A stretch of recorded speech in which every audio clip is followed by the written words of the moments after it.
ವಾಸವಾನುಜಃ ಪ್ರಾಣದೋ ವಾಸವಾನುಜಃ ಅಪಾನ್ನಿಧಿರಧಿಷ್ಠಾನಂ ಅಪಾನ್ನಿಧಿರಧಿಷ್ಠಾನಂ ಅಪ್ರಮತ್ತಃ ಪ್ರತಿಷ್ಠಿತಃ ಅಪ್ರಮತ್ತಃ ಪ್ರತಿಷ್ಠಿತಃ ಅಚ್ಯುತಃ ಪ್ರಥಿತಃ ಪ್ರಾಣಃ ಪ್ರಾಣದೋ ವಾಸವಾನುಜಃ ಅಪಾನ್ನಿಧಿರಧಿಷ್ಠಾನಂ ಅಪ್ರಮತ್ತಃ ಪ್ರತಿಷ್ಠಿತಃ ಅಚ್ಯುತಃ ಪ್ರಥಿತಃ ಪ್ರಾಣಃ ಪ್ರಾಣದಃ ವಾಸವಾನುಜಃ ಅಪಾನ್ನಿಧಿಃ ಅಧಿಷ್ಠಾನಂ ಅಪ್ರಮತ್ತಃ ಪ್ರತಿಷ್ಠಿತಃ. 9 ನಾಮ ಈ ಶ್ಲೋಕದಲ್ಲಿ.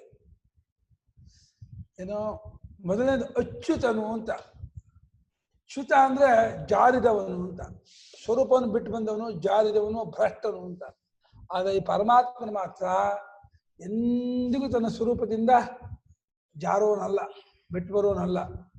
ಅವನು ಎಂದೆಂದಿಗೂ ತನ್ನ ಸತ್ಸ್ವರೂಪದಿಂದಲೂ ಚಿತ್ಸ್ವರೂಪದಿಂದಲೂ ಆನಂದ ಸ್ವರೂಪದಿಂದಲೂ ಯಾವಾಗಲೂ ಹಾಗೆ ಇರ್ತಕ್ಕವನು. ಅವನು ಅವತಾರ ಮಾಡಿದ್ರು ಕೂಡ ಅವತಾರ ರೂಪದಲ್ಲೂ ಅವನು ತನ್ನ ಪೂರ್ಣ ರೂಪವನ್ನು ಬಿಟ್ಕೊಂಡೇ ಇರಲ್ಲ ಅಂತ.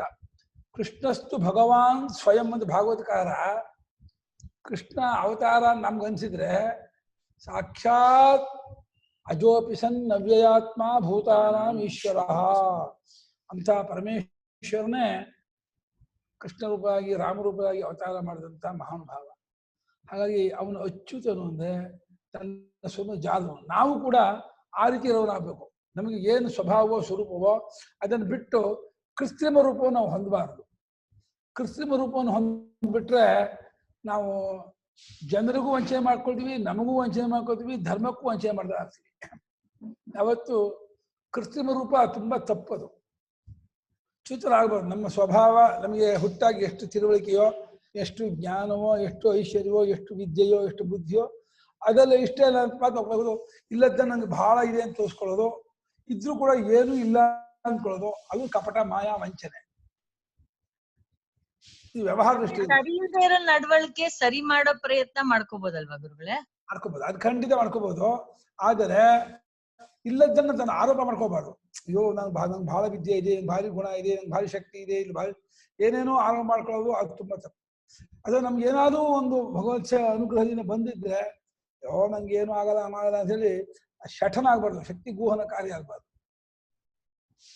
ಇದು ವ್ಯಾವಹಾರಿಕವಾದ ನಮ್ಮ ನೈಜ ರೂಪವನ್ನು ನಾವು ಬಿಟ್ಕೋಬಾರ್ದು ಅಂತ. ನಿಜವಾಗಿ ಶಾಸ್ತ್ರ ದೃಷ್ಟಿಯಿಂದ ನಾವುಗಳೆಲ್ಲರೂ ಹುಟ್ಟದ, ಬದಲಾವಣೆ ಇಲ್ಲದ, ಸಾಯದೇ ಇರುವ ಪರಬ್ರಹ್ಮರೇ ಆಗಿರೋದ್ರಿಂದ ಆ ರೂಪದವರು ನಮ್ಮ ರೂಪ ಅನ್ನೋದನ್ನು ಯಾವಾಗಲೂ ಮನನ ಮಾಡ್ತಾ ಇರ್ತಾರೆ, ಬೆಳಕು ಹಾಕ್ತಾ ಇರ್ತಾರೆ. ಅಚ್ಯುತರಾಗಬಾರ್ದು. ನಮ್ಮ ಸ್ವರೂಪದ ಜಾಗವಾಗಿ ನನ್ನನ್ನು ಸಂಸಾರಿ, ಕರ್ತ, ಭೋಕ್ತ, ಜೀವ, ದೀನ, ಅಲ್ಪ ಅಂಥೇಳಿ ತನ್ನನ್ನು ಆತ್ಮಾನಂ ಅವಸಾದಯೇ ಅಂತ ತನ್ನನ್ನು ಮಾಡ್ಕೋಬಾರ್ದಂತೆ, ಕೀಳು ಮಾಡ್ಕೋಬಾರ್ದಂತೆ. ಅದೊಂದು ತಪ್ಪು ಅಂತ ಹೇಳ್ತಾರೆ. ಹಾಗಾಗಿ ಪರಮಾತ್ಮನು ಎಂದೆಂದಿಗೂ ತನ್ನ ಪೂರ್ಣ ರೂಪದಿಂದ ಇದ್ದುಕೊಂಡವನಾಗಿದ್ದು, ಅವನಿಗೆ ತನ್ನ ಅವತಾರ ರೂಪದಲ್ಲೂ ತನ್ನ ನೈಜ ರೂಪದ ಪರಿಚಯ ಬಿಟ್ಟೋಗಿರಲ್ಲ, ಮರ್ತಿರಲ್ಲ. ಅವನಿಗೆ ಸದ್ರೂಪದಿಂದಲೂ ಚಿದ್ರೂಪದಿಂದಲೂ ಜಗತ್ತೆಲ್ಲ ತುಂಬಿಕೊಂಡವನು ಅನ್ನೋದು ಯಾವಾಗಲೂ ಅವನಿಗೆ ಅರಿವಿದ್ದೇ ಇರುತ್ತೆ. ಹಾಗಾಗಿ ಅಚ್ಯುತನು ಅಂತ ನಾವು ಆ ರೀತಿ ಅಚ್ಯುತರಾಗಿರ್ಬೇಕು, ಸ್ವಲ್ಪ ಜಾರದೇ ಇದ್ದವರಾಗಿರ್ಬೇಕು. ಅಚ್ಯುತ ಗುರುಗಳೇ ಹೇಳಿಪ್ಪ, ಗುರುಗಳೇ ಹೇಳಿಪ್ಪ, ಹೇಳಿ. ಒಂದು ಮೀನಿಂಗ್ ಕೊಟ್ಟಿದ್ದಾರೆ, ಇಲ್ಲೊಂದು ಮೀನಿಂಗ್ ಕೊಟ್ಟಿದ್ದಾರೆ. 6 ಭಾವ ವಿಕಾರಗಳಿಂದ ರಹಿತನಾದವನು ಅಂತ. ಅದು ಷಡ್ಭಾವ ವಿಕಾರ ಅಂತ. ಆ ಷಡ್ಭಾವ ಹೇಳಿ ಗುರುಗಳೇ, ಯಾವ್ದು? ಅದು ಜಾಯತೆ, ನಿಮಿಷ ಬರ್ಕೊಂಡ್ಬಿಡ್ತೀನಿ. ಜಾಯತೆ, ಅಸ್ತಿ, ವರ್ಧತೆ, ವಿಪರಿಣಮತೆ. ವರ್ಧತೆ ಆಮೇಲೆ ವಿಪರಿಣಮತೆ, ಆಮೇಲೆ ಅಪಕ್ಷೀಯತೆ, ಆಮೇಲೆ ನಶ್ಯತಿ. ಎಷ್ಟಾಯ್ತು? 1, 2, 3, 4, 5 ಅಪಕ್ಷ. 6ನೇ ಯಾವ್ದು ಗುರುಗಳೇ? ನಶ್ಯತಿ, ನಶ್ಯತಿ ನಾಶ. ನಶ್ಯತಿ ನಾಶ. ಸರಿ ಗುರು. ಉತ್ಪತ್ತಿಯಾದಿ ಷಡ್ಭಾವ ವಿಕ್ರಿಯಾರಹಿತನು ಅಂತ. ವಿಕಾರವಾದರೆ ಅವನು ಚ್ಯುತನಾಗ್ಬಿಡ್ತಾನೆ, ಜಾರಿ ಬಿಡ್ತಾನೆ. ವಿಕಾರರಹಿತನು ಅಂತ. ಈಗ ಭಾವ ವಿಕಾರ ಅಂತಾನೆ. ಭಾವ ಅಂದ್ರೆ ಪದಾರ್ಥ, ಅದಕ್ಕೆ ಆಗುವ ವಿಕಾರ ಅಂದ್ರೆ ಬದಲಾವಣೆ. ಆ ಬದಲಾವಣೆ ಮೊದಲನೇ ಬದಲಾವಣೆಯ ಹುಟ್ಟುವಿಕೆ, ಆಮೇಲೆ ಕಾಲದೇಶದಲ್ಲಿ ಇದೆ ಅಂತ ಅನ್ಸ್ಕೊಳ್ತಾರೆ, ಅದು ಒಂದು ವಿಕಾರ ಅಂತಾರೆ. ಇದೇ ಅನ್ನೋದು ವಿಕಾರ ಅಂತ. ಅಸ್ಥಿ ಅನ್ನೋದು ಅಸ್ಥಿ ಅನ್ನೋದು ವಿಶೇಷ ರೂಪದಿಂದ ಇರೋದನ್ನು ಅಸ್ಥಿ ಅಂತ ಇದ್ದಾರೆ. ನಾಮರೂಪದಿಂದ ಕಾಲರೂಪದಿಂದ ಕಾಲದೇಶದಿಂದ ಇರೋದು ಅಂತ. ವರ್ಧತೆ ಪರಿಣಮತೆ ಅಪಕ್ಷೀಯತೆ ವಿಕಾರ.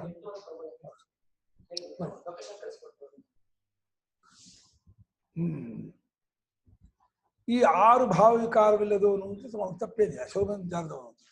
ಪ್ರಥಿತ ಅಂದ್ರೆ ಪ್ರಸಿದ್ಧ ಅಂತ ಅರ್ಥ.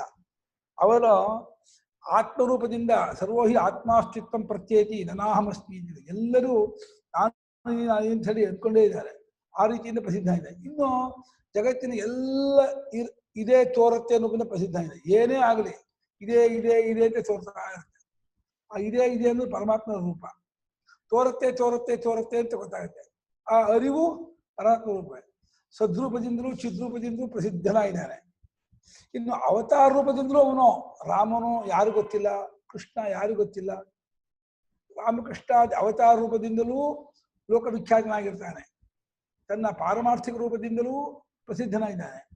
ಇನ್ನು ನಾನು ಅನ್ನೋ ರೂಪದಿಂದ ಪ್ರತಿಯೊಬ್ಬರಿಗೂ ಅತ್ಯಂತ ಸನ್ನಿಹಿತನೂ ಸುಪ್ರಸಿದ್ಧನಾಗಿದ್ದಾನೆ. ಅದೇ ನಾನು ಅನ್ನೋ ರೂಪದಲ್ಲಿ ಬೆರಕೆ ಇದೆ, ಒರಿಜಿನಲ್ ರೂಪ ಇಲ್ಲ. ಅದನ್ನು ಬಿಟ್ಕೋಬೇಕು. ತಪ್ಪು ರೂಪ ಬಿಟ್ಕೊಂಡು ಕೇವಲ ರೂಪ ಆಡ್ಕೊಂಡ್ರೆ ಅನುಭವ ರೂಪದಲ್ಲಿ ತೋರ್ತಾರೆ. ಪ್ರಸಿದ್ಧನು ಪ್ರಸಿದ್ಧನು ಅಂತ ಅರ್ಥ. ಏನಿಲ್ಲ. ಪ್ರಾಣ ಪ್ರಕರ್ಷೇಣ ಅರಿತಿ ಪ್ರಾಣ ಅಂದ್ರೆ ಪ್ರಾಣ ರೂಪದವನು ಅಂದ್ರೆ ನಮ್ಮೆಲ್ಲರ ಜೀವನನು ಅಂತ. ಅವನು ಏನು ಮಾಡಿದರೇನು ಸ್ವಾಮಿ ಪ್ರಾಣ ನಿನ್ನದಯ್ಯ ಅನ್ನೋಗೆ ಪ್ರಾಣಾತ್ಮನಾಗಿದ್ದಾನೆ. ಪ್ರಾಣ ರೂಪದಿಂದ ಇದ್ಕೊಂಡು ಪ್ರಾಣಸ್ಯ ಪ್ರಾಣ ಚಕ್ಷುಷಕ್ಷು ಅಂತ ಹೇಳಿ ಶ್ರುತಿ ಪ್ರಾಣಕ್ಕೂ ಪ್ರಾಣ ಅಂತ. ಆದ್ರಿಂದ ನಮ್ಮ ಈ ಮುಖ್ಯ ಪ್ರಾಣ ನಿಂತಿರೋದು ಅವನಿಂದಲೇ, ಅವನಿಂದಲೇ ವ್ಯಾಪಾರ ಮಾಡೋದು. ಅದರಿಂದ ನಿಜವಾಗಿ ಅವನು ಪ್ರಾಣ ರೂಪದಿಂದ ಎಲ್ಲರಲ್ಲೂ ತುಂಬಿಕೊಂಡಿದ್ದಾನೆ. ಅಗ್ನಿ ಸೋಮಾತ್ಮಕ ಜಗದಿಲ್ಲ. ಅಗ್ನಿಯೇ ಪ್ರಾಣ, ಅತೃ, ಅಗ್ನಿ, ಪ್ರಾಣ 4. ಪ್ರಾಣ, ಅಗ್ನಿ, ಅತೃ, ಸವಿತ ಸೂರ್ಯ, ಸೋಮ, ಚಂದ್ರ, ಅನ್ನ, ರಯಿ. ಈ 4. ಸೋಮ, ಚಂದ್ರ, ಅನ್ನ, ರಯಿ ಒಂದಾದ್ರೆ ಸೂರ್ಯ, ಪ್ರಾಣ, ಅತೃ, ಅಗ್ನಿ. ಈ ರೀತಿಯಾಗಿ ಪರಮಾತ್ಮನು 2 ರೂಪದಿಂದ ಹೊಡ್ಕೊಂಡಿದ್ದಾನೆ ಅಂತ ಉಪನಿಷತ್ ಹೇಳುತ್ತೆ. ಹಾಗಾಗಿ ಪ್ರಾಣಾತ್ಮ ಇದ್ದಾನೆ ಅಂದ್ರೆ ನಮ್ಮ ಪ್ರಾಣಕ್ಕೆ ಕಾರಣನು ಏತಸ್ಮಾತ್ ಜಾಯತೆ ಪ್ರಾಣಃ ಅಂತ ಶ್ರುತಿ ಇವನೇ ಪ್ರಾಣನಾಗಿ ತೋರ್ಕೊಳ್ತಾನೆ, ಹುಡ್ತಾನೆ ಅಂತ. ಯಥಾ ಅಸ್ಮಿನ್ ಪುರುಷೇ ಛಾಯಾ ಆತತ, ಈ ಶಿರಪ್ಪಾಣ್ಯಾದಿ ತಲೆ ಕೈಕಾಲುಳ್ಳಂತಹ ಮನುಷ್ಯರಿಂದ ಒಂದು ನೆರಳು ಬರುತ್ತದೆಯೋ ಅದೇ ರೀತಿ ಈ ಪರಮಾತ್ಮದಿಂದ ಪ್ರಾಣ ಅನ್ನುವಂತಹ ಒಂದು ರೂಪ ತೋರ್ಕೊಳ್ತು ಅಂತ ಪ್ರಶ್ನೋಪನಿಷತ್ತಲ್ಲಿ ಹೇಳಿದೆ. ಪರಮಾತ್ಮನೇ ಪ್ರಾಣರೂಪವಾಗಿ ತೋರ್ಕೊಂಡ, ವ್ಯವಹಾರ ವಿಕೃತವಾಗಿ ತೋರ್ಕೊಂಡ ಅಂತ ವ್ಯವಹಾರದಲ್ಲಿ ತೋರಿದೆ. ಪ್ರಾಣರೂಪದವನಾಗಿದ್ದಾನೆ. ಪ್ರಾಣವನ್ನು ಹೇಳಿದಾಗ ಇನ್ನೊಂದು ಅರ್ಥ ಇದೆ. ಇವ್ ನನ್ನ ಪ್ರಾಣ ಅವರು ಒಂದು ಅತ್ಯಂತ ಪ್ರಿಯ ಅಂತ ಅರ್ಥ. ಅಯ್ಯೋ ಅವರು ನನ್ನ ಪ್ರಾಣ ಸ್ವಾಮಿ, ನಾನು ಅವ್ನು ಬಿಟ್ಟು ಬದುಕಲಾರೆ ಅಂತ. ಹಾಗೆ ನಮ್ಗೆಲ್ಲರಿಗೂ ಅವನು ಪ್ರಾಣ ಇದೆ ಅಂದ್ರೆ ಅತ್ಯಂತ ಪ್ರಿಯತಮನಾಗಿದ್ದಾನೆ ಅಂತ.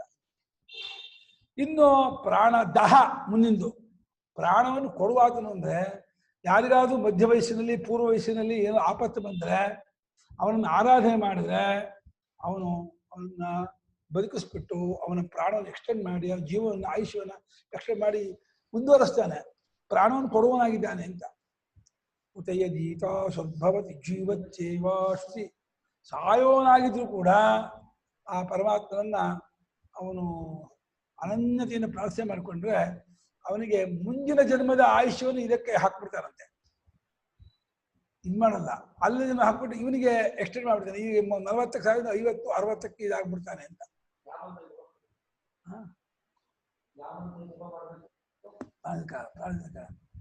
ಇದು ಇದೆಯಲ್ಲೋ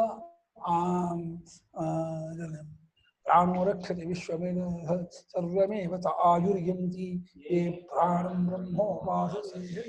ಪ್ರಾಣ ಸ್ತೋತ್ರ ಮಾಡುವವನಿಗೆ ಪ್ರಾಣದಿಂದ ಆಯುಷ್ಯ ಉಂಟಾಗುತ್ತೆ ಅಂತ. ಪರಮಾತ್ಮ ಸ್ತೋತ್ರ ಮಾಡುದು ಪ್ರಾಣದಹನ್. ಇದೇ ಶ್ಲೋಕವನ್ನೇ ಸಂಪುಟೀಕರಣ ಮಾಡಿ ಪಾರಾಯಣ ಮಾಡುದು ಪ್ರಾಣವನ್ನು ಅವನು ಬದುಕಿಸ್ಕೊಳ್ತಾನೆ. ರೋಗಾರ್ಥೋ ಮುಚ್ಯತೆ ರೋಗಾತ್, ಬದ್ಧೋ ಮುಚ್ಚೇತ ಬಂಧನಾತ್, ಭಯಾನ್ ಮುಚ್ಚೇತ ಭೀತು. ಮರಣ ಭಯದಿಂದ ಕೂತ್ಕೊಂಡಿದ್ರೆ ಆ ಮರಣ ಭಯದಿಂದ ಬಿಡುಗಡೆ ಹೊಂದ್ತಾನೆ. ಈ ಪರಮಾತ್ಮನ ಆರಾಧನೆಯಿಂದ ಅವನಿಗೆ ಆಯುಷ್ಯ ಎಕ್ಸ್ಟೆಂಡ್ ಆಗುತ್ತೆ, ಮುಂದುವರಿಯುತ್ತೆ. ಮುಂದಿನ ಜನ್ಮದಲ್ಲಿ ಮುಂದಿನ ಜನ್ಮದಲ್ಲಿ ಮನುಷ್ಯ ಜನ್ಮ ಇಲ್ಲದೆ ಇದ್ರು ಆ ಪ್ರಾಣ ಆ ಆಯುಸ್ಸನ್ನು ಕೊಡ್ತಾನ ಅಂತನಾ? ಜನ್ಮ ಯಾವ್ದಲ್ಲ ಆಗ್ಲಿ ಆ ಜನ್ಮಕ್ಕೆ ಒಂದು ಆಯುಷ್ಯ ಇರುತ್ತಲ್ಲ, ಆ ಆಯುಷ್ಯ ಇರುತ್ತೆ. ಆ ಪ್ರಾಣಿ ಜನ್ಮವೋ ಇನ್ನೊಂದು ಜನ್ಮವೋ. ಆನೆ ಜನ್ಮ ಇರುತ್ತೆ, ಆನೆ ಜನ್ಮಕ್ಕೆ 120 ವರ್ಷ ಇರುತ್ತಲ್ಲ, ಅದಕ್ಕೆ 20 ವರ್ಷ ಕಮ್ಮಿ ಮಾಡಿ ಇದಕ್ಕೆ 20 ಹಾಕ್ಬಿಡ್ತಾನೆ. ಅದೇ ಅಲ್ಲಿ ಕೂತ ಮುಂದೆ ಕೂತ ಅದು ವರ ಆಯ್ತು. ಅದು ಮೂಗ ಪ್ರಾಣಿ ಜನ್ಮದಲ್ಲಿ ಜಾಸ್ತಿ ಇಲ್ಲದೆ ಇರೋದು ಅನುಕೂಲ ಆಯ್ತು. ಇಲ್ಲಿ ಜಾಸ್ತಿ ಅಲ್ಲ, ಒಬ್ಬ ಯೋಗಿಯಾಗಿ ಹುಟ್ಟುವಂತ ಸ್ಥಿತಿ ಇದ್ರೆ, ಯೋಗಿಯಾಗಿ ಹುಟ್ಟುವುದಾಗಿದ್ರು ಅದು ಮುಂದಿನ ಜನ್ಮದಲ್ಲ. ಆ ಯೋಗಿಯಾಗಿ ಹುಟ್ಟಬೇಕು, ಇಲ್ಲ ಜ್ಞಾನ ಆಗ್ಬಿಡುತ್ತೆ ಅವನಿಗೆ. ಮತ್ತೆ ಯೋಗಿ ಅಷ್ಟೇ ಬರಲ್ಲ, ಅವ ಜ್ಞಾನ ಆಗ್ಬಿಟ್ಟು ಅವ್ನು ಸಾಯೋದೇ ಇಲ್ಲ, ಅವನು ನಿತ್ಯನ ಪ್ರಾಣದ ಪ್ರಾಣಂ ದದಾತೀತಿ ಪ್ರಾಣದ ಪ್ರಾಣವನ್ನು ಕೊಡುವಾತನು, ಪ್ರಾಣ ಬದುಕಿಸುವಾತನು ಅಂತ.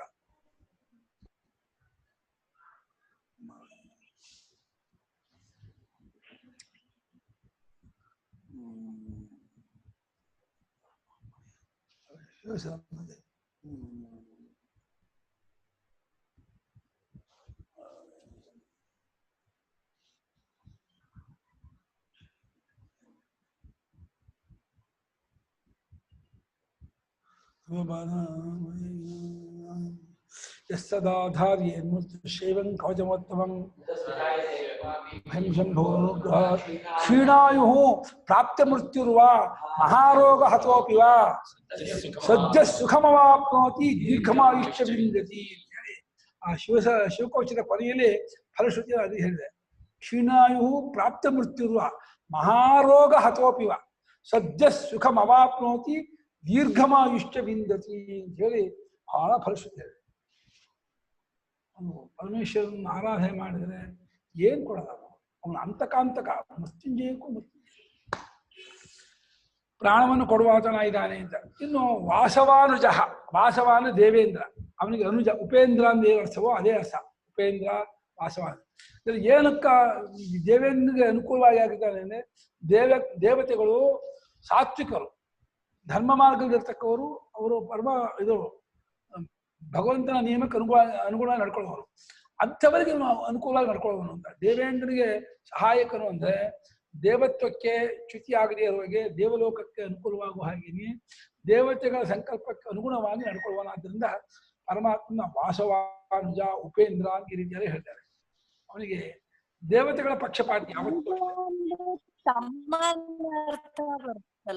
ಅದು ಹೌದು, ಅನುಜ ಅಂದ್ರೆ ತಮ್ಮ ಅಂದ್ರೆ ಅನುಸರಿಸಿ. ಈಗ ಅದಿತಿಗೆ ತಮ್ಮ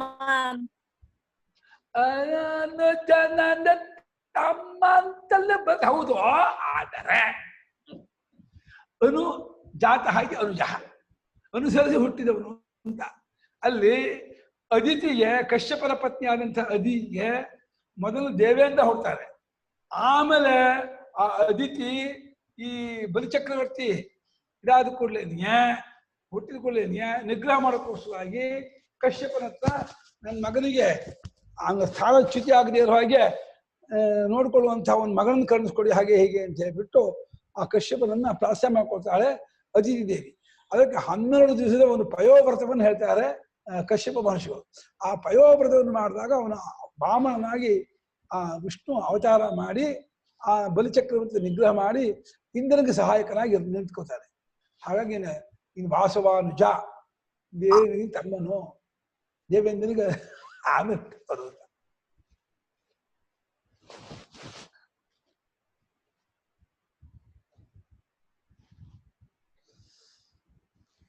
ಇನ್ನೊಂದು ಅಪಾನ್ ನಿಧಿ, ಒಂದೇ ಪದ. ಅಪಾಂ ಬೇರೆ, ನಿಧಿ ಬೇರೆ ಅಲ್ಲ.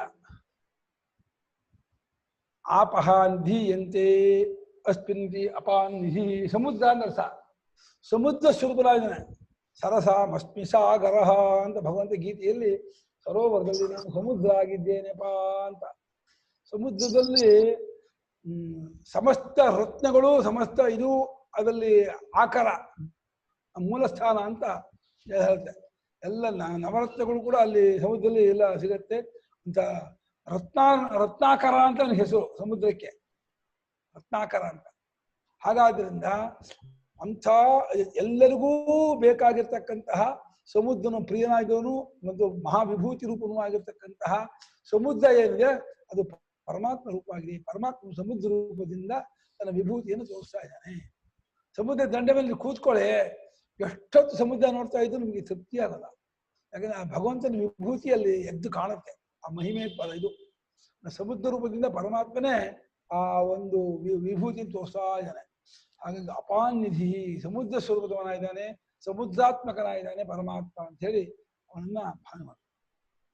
ಇನ್ನು ಅಧಿಷ್ಠಾನಂ, ಎಲ್ಲರಿಗೂ ಅಧಿಷ್ಠಾನ ಅಂದ್ರೆ ಆಶ್ರಯ, ನೆಲೆ, ಆಧಾರ.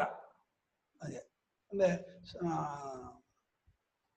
ನಮಗೆ ಎಲ್ಲರೂ ಬೆಂಗಳೂರು ಅಂತ ಊರಿಗೆ ಹೋಗ್ತೀವಿ, ಅಥವಾ ಇನ್ಯಾವುದೋ ಬೇರೆ ಊರಿಗೆ ಹೋಗ್ತೀವಿ, ನಮಗಲ್ಲಿ ಆಶ್ರಯ ಇಲ್ಲ, ನೆಲೆ ಇಲ್ಲ ಅಂತಂದ್ರೆ, ಅಪ್ಪ ಪರಮಾತ್ಮ ಈ ಜಗತ್ತಿಗೆ ಆಧಾರವಾಗಿದ್ದೀಯಾ, ನೆಲೆಯಾಗಿದ್ದೀಯಾ, ನನಗೊಂದು ಇರೋದಕ್ಕೆ ಒಂದು ಜಾಗ ಮಾಡ್ಕೊಡೋದಿಲ್ವಲ್ಲಪ್ಪ ನೀನು, ನನಗೆ ಒಂದು ಆಶ್ರಯ ಕೊಡು, ನೆಲೆ ಕೊಡಪ್ಪ ಅಂತ ಹೇಳಿ ಪರಮಾತ್ಮನನ್ನ ಪ್ರಾರ್ಥನೆ ಮಾಡಿಕೊಂಡ್ರೆ ಅವನ ಅನುಗ್ರಹದಿಂದ ಒಳ್ಳೆ ಒಂದು ನೆಲೆ ಸಿಗತ್ತಂತೆ.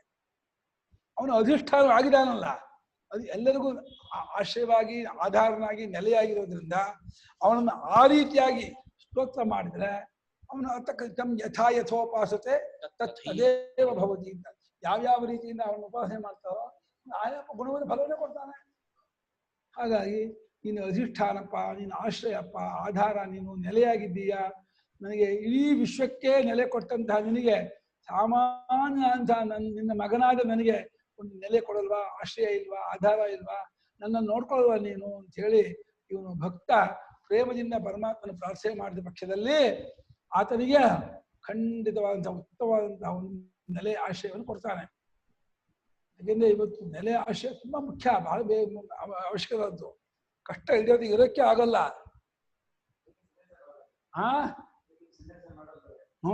ಸನ್ಯಾಸ ಅದಕ್ಕೆ ಮಾಡೋದಂತೆ. ಯಾರೋ ನಮ್ಮ ಇವನು ಕುಮಾರ ಸನ್ಯಾಸ ಮಾಡಿದ್ರೆ ನನಗೆ ಯಾರು ನೆಲೆ ಕೊಡಲ್ಲ, ಜಾಗ ಕೊಡಲ್ಲ, ಹೋಗುತ್ತದೆ, ಬಹಳ ಕಷ್ಟ ಆಗುತ್ತೆ, ಇವಾಗ ಇರೋಕ್ಕಾಗಲ್ಲ. ಕರೆಕ್ಟ್ ಕೊಡ.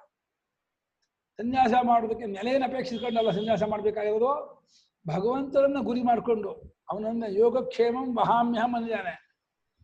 ಆ ಒಂದು ಅವನ ಭರವಸೆಯನ್ನ, ಅವನ ಪ್ರತಿಜ್ಞೆಯನ್ನ ನಾವು ಇದು ಮಾಡಿಕೊಂಡು ಧೈರ್ಯವಾಗಿ ತಮೇವ ಶರಣಂಗಚ್ಚ ಸರ್ವಭಾವೇನ ಭಾರತ ಅಂತ ಪರಮಾತ್ಮ ಶರಣಾಗತಿ ಒಂದು ಸನ್ಯಾಸ ಮಾಡಿ ನೋಡ್ಕೋತಾರೆ. ಹೇಳಿದ ಅನನ್ಯಾಶ್ಚಿಂತಯಂತೋ ಮಾಂ ಯೋಜನಾ ಯೋಜನಾ ಪ್ರತಿಪಾಸತೆ ಅಂತ ಬಿಟ್ರೆ ಕಷ್ಟ. ಯೋಜನದ ಯೇ ಜನಾ ಪ್ರತಿಪಾಸ ನಿತ್ಯಾಭಿಯುಕ್ತಾನಾಮ ಬಹಳ ಮುಖ್ಯವಾದ ವಿಶೇಷಣ. ಹಿಂದೆಂದಿಗೂ ನನ್ನೊಡನೆ ಕೂಡಿಕೊಂಡಂತಹ ಆ ಭಕ್ತರ ಯೋಗಕ್ಷೇಮ ನಾನು ಹೊತ್ಕೊಳ್ತೀನಿ ಇಂದ ಅಷ್ಟರ ಮಟ್ಟಿಗೆ ಭರವಸೆ ಕೊಟ್ಟ ಮೇಲೆ ನಿಮ್ಗೆ ಯಾತಕ್ಕಪ್ಪ ಭಯ ಸನ್ಯಾಸ ಮಾಡಕ್ಕೆ? ಹೊತ್ಕೊಳ್ತೀನಿ ಮೇಲೆ ಮುಂದೆ ಹುಟ್ಟುವ ಮಗುಗೆ ಮುಂಚೆನೆ ತಾಯಿಯಲ್ಲಿ ಹಾಲು ಬಂದಿರಲ್ವಾ? ಹಾಗೆ ನಮ್ಮನ್ನು ಸೃಷ್ಟಿ ಮಾಡಿದ ಪರಮಾತ್ಮಗೆ ನಮ್ಮ ಅನ್ನ ಕೊಡಲ್ವೋ, ಜಾಗ ಕೊಡಲ್ವೋ? ಸೃಷ್ಟಿ ಮಾಡಿದವನು ಅವನು, ನಮಗೆ ಸೃಷ್ಟಿಕರ್ತ ಪರಮಾತ್ಮ. ಅವನು ಸೃಷ್ಟಿ ಮಾಡಿದ್ಮೇಲೆ ನಮ್ಮನ್ನು ಕಾಪಾಡೋದು ಅವನದೇ ಜವಾಬ್ದಾರಿ. ನಮ್ಗೆ ನೆಲೆ ಕೊಡೋದು, ನಮ್ಮನ್ನು ನೋಡ್ಕೊಳ್ಳೋದು ಎಲ್ಲ ಮಾಡೋದು ಅವನದೇ.